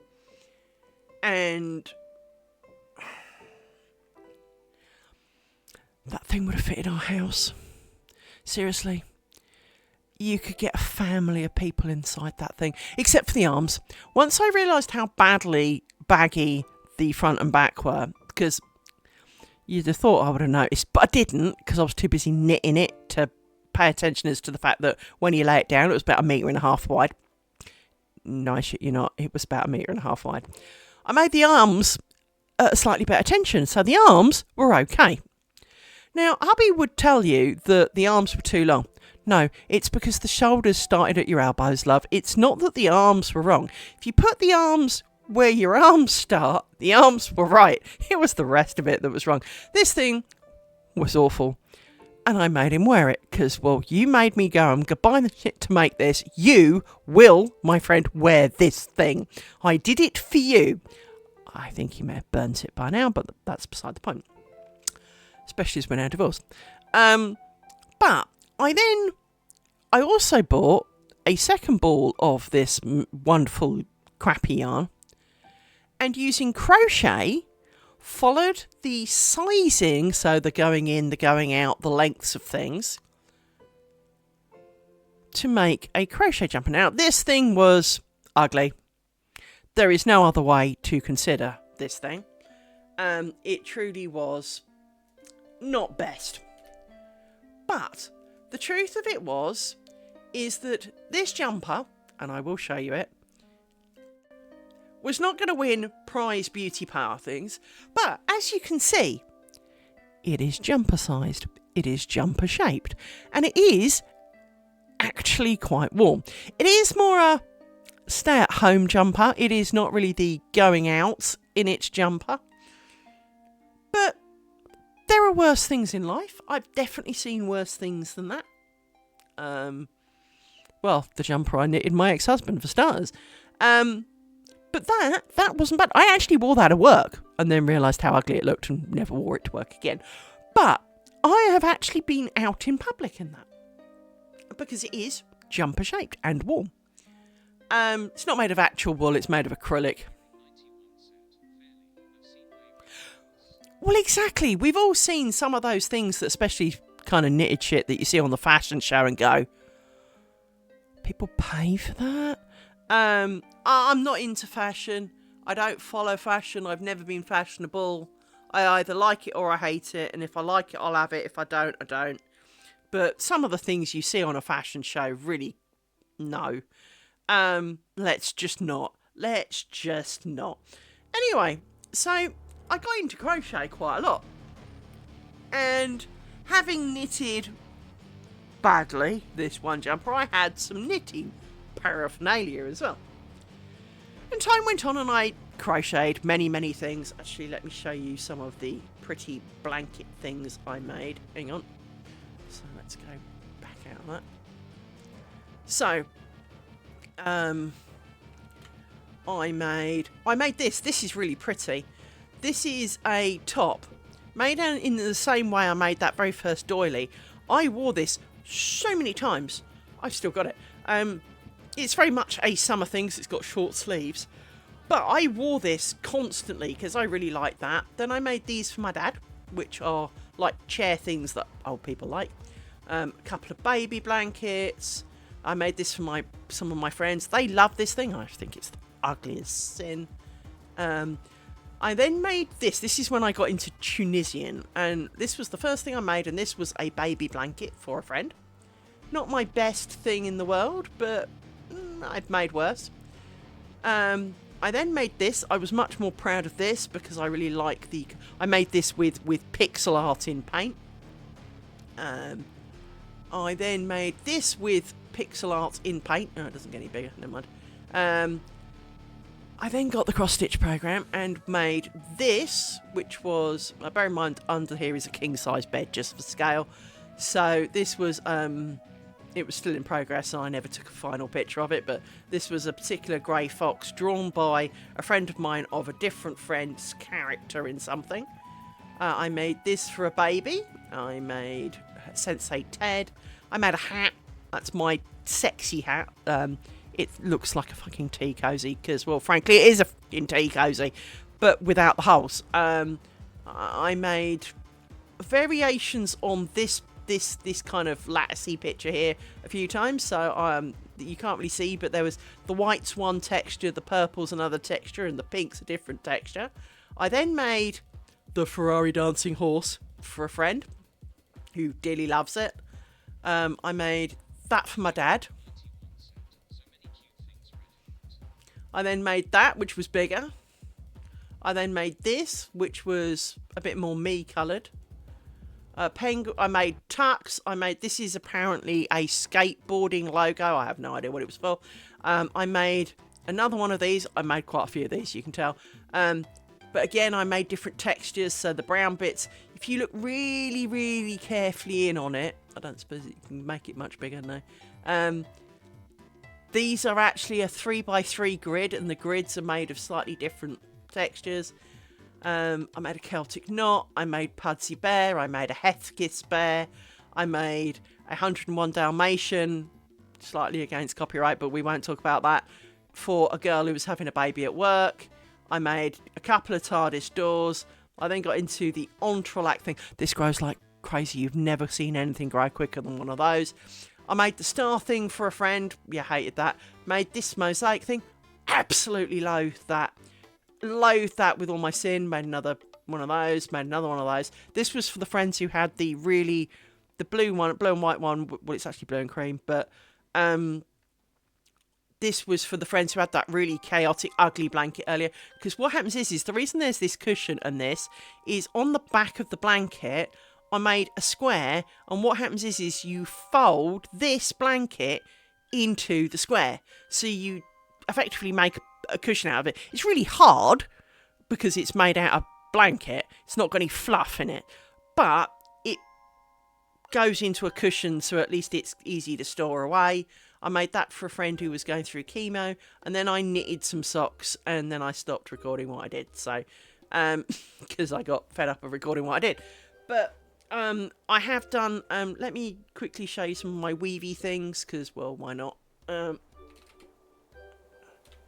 I want it. There you go. Show you some of my weavy things. So let's scroll down. It's going to be a fair bit back because I haven't done any for a little bit. Hang on. I've done some band weaving. I did a bit of that. She says, looking back through that. Here we go.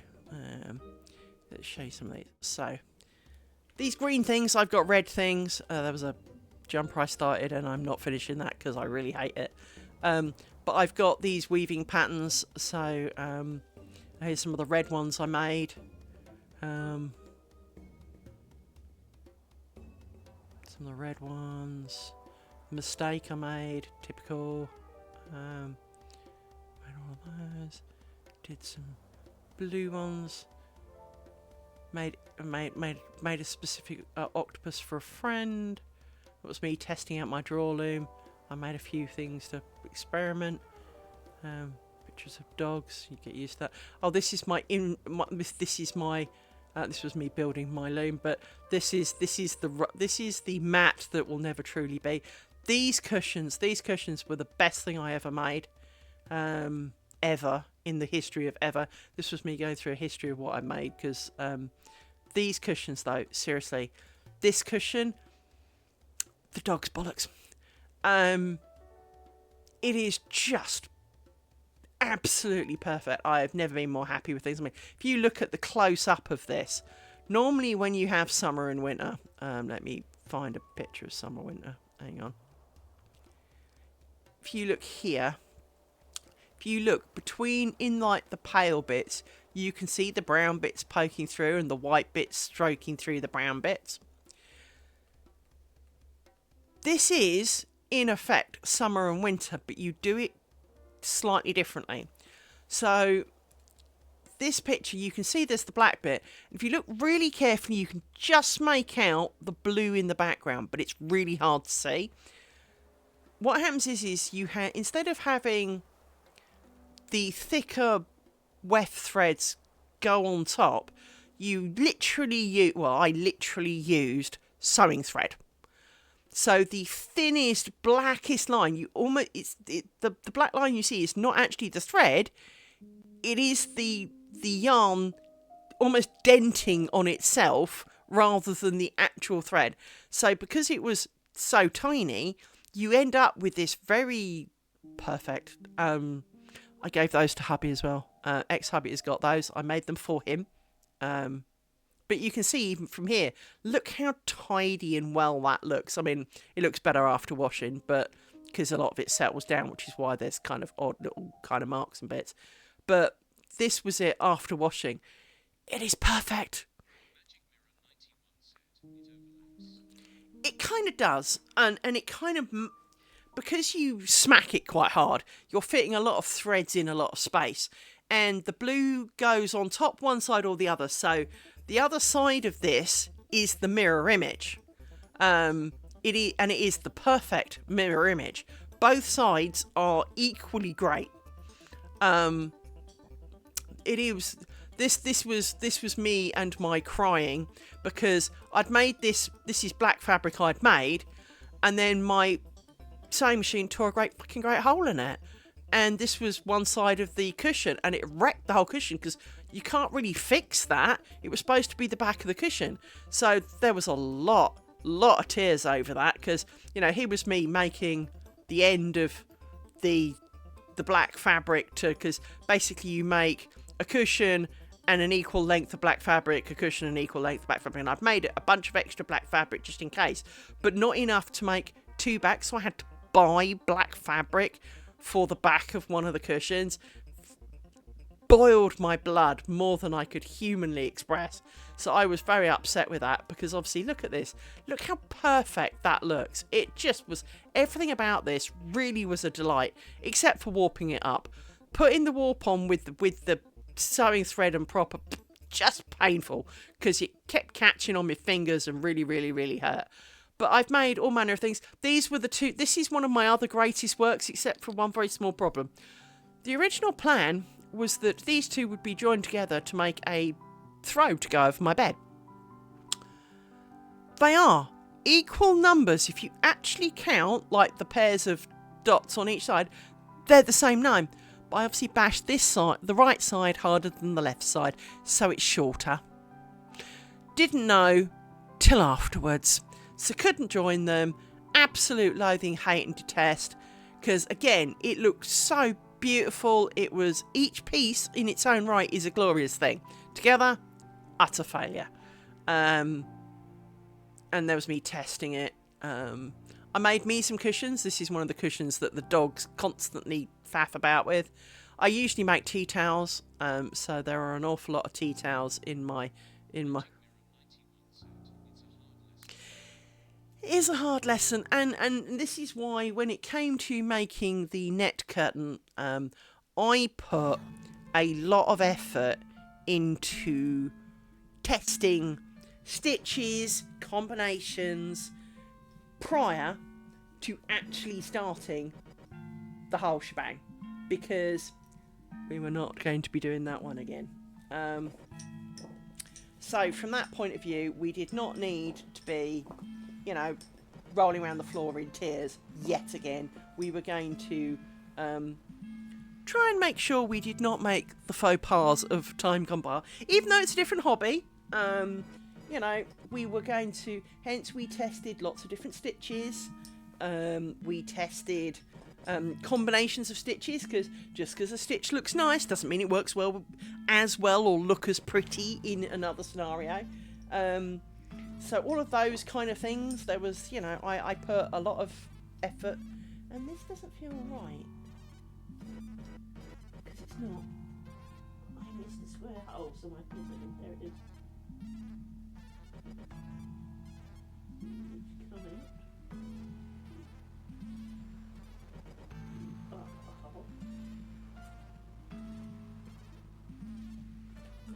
That hole.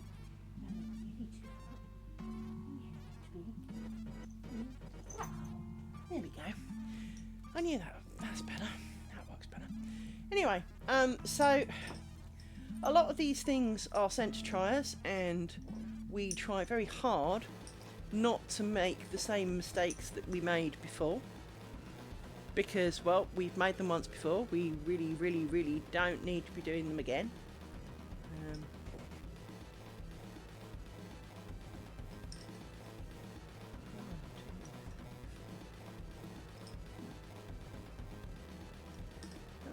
That's right. It's brain farting again.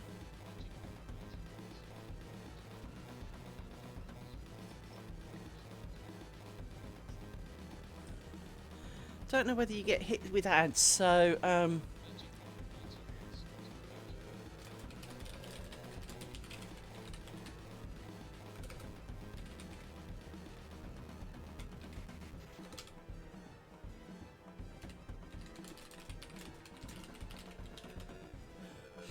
so yes, but we are getting to the bottom of this one, which is good.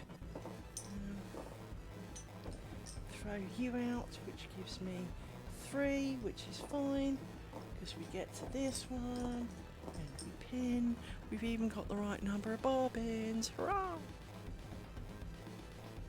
Small messes. The number of times we've got here and we haven't, so, you know, let's cheer. Right, so chuck you out because we don't need you. And now we have the 2 bobbins that meet in the corner. Yay! Got it right! Yay! Hallelujah frickin' Luya. Right. So, now we actually keep you, but we don't need you. What time is it? 10 to 11. I think that now's a really good time to knot. We are in a good spot. We're going to stick up some of these though. 1, 2, 3, 4, 5. We're going to put a stick around you in case of dog attack, because we know that that can be a thing. That sore bit on my finger, it's getting better. Doesn't hurt half as much as it did. So after I pulled the splinter out, but obviously it's right where I put a lot of pressure when doing sticks. This is not a good thing. So I'm going to put a stick over all of you. You're actually like a pair of bobbins too many, but I'm going to put a stick of bobbin over you, so that if should the dog do dog things, what are you getting stuck on? What is there for you to be stuck on? That we are protected from the dog attacks. I can take a picture of this. This is a good thing. So we shall make everybody get out of the way a little bit so I can take a good picture. Extract some of you out of the pins. You love mating with pins, don't you? Look at the state of you. Phone. So, definitely the time to be, as uploading this will take quite a while. Let's see if I can take a. Problem is I can't see because of the reflection on the screen. Okay. There we go. Have a quick look at that. Yeah, that looks alright. Not the best photo I've ever taken, but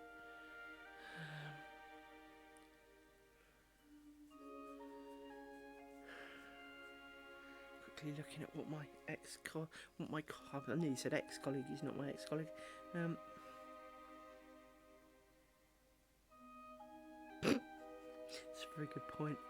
It's a post from some lady called Joanna, something with a Polish sounding name. Anyway, you know what the biggest problem with pushing all the AI things is? Wrong direction. I want AI to do my laundry and dishes so that I can do art and writing, not for my AI to do my art and writing so I can do my laundry and dishes. Woman has a point.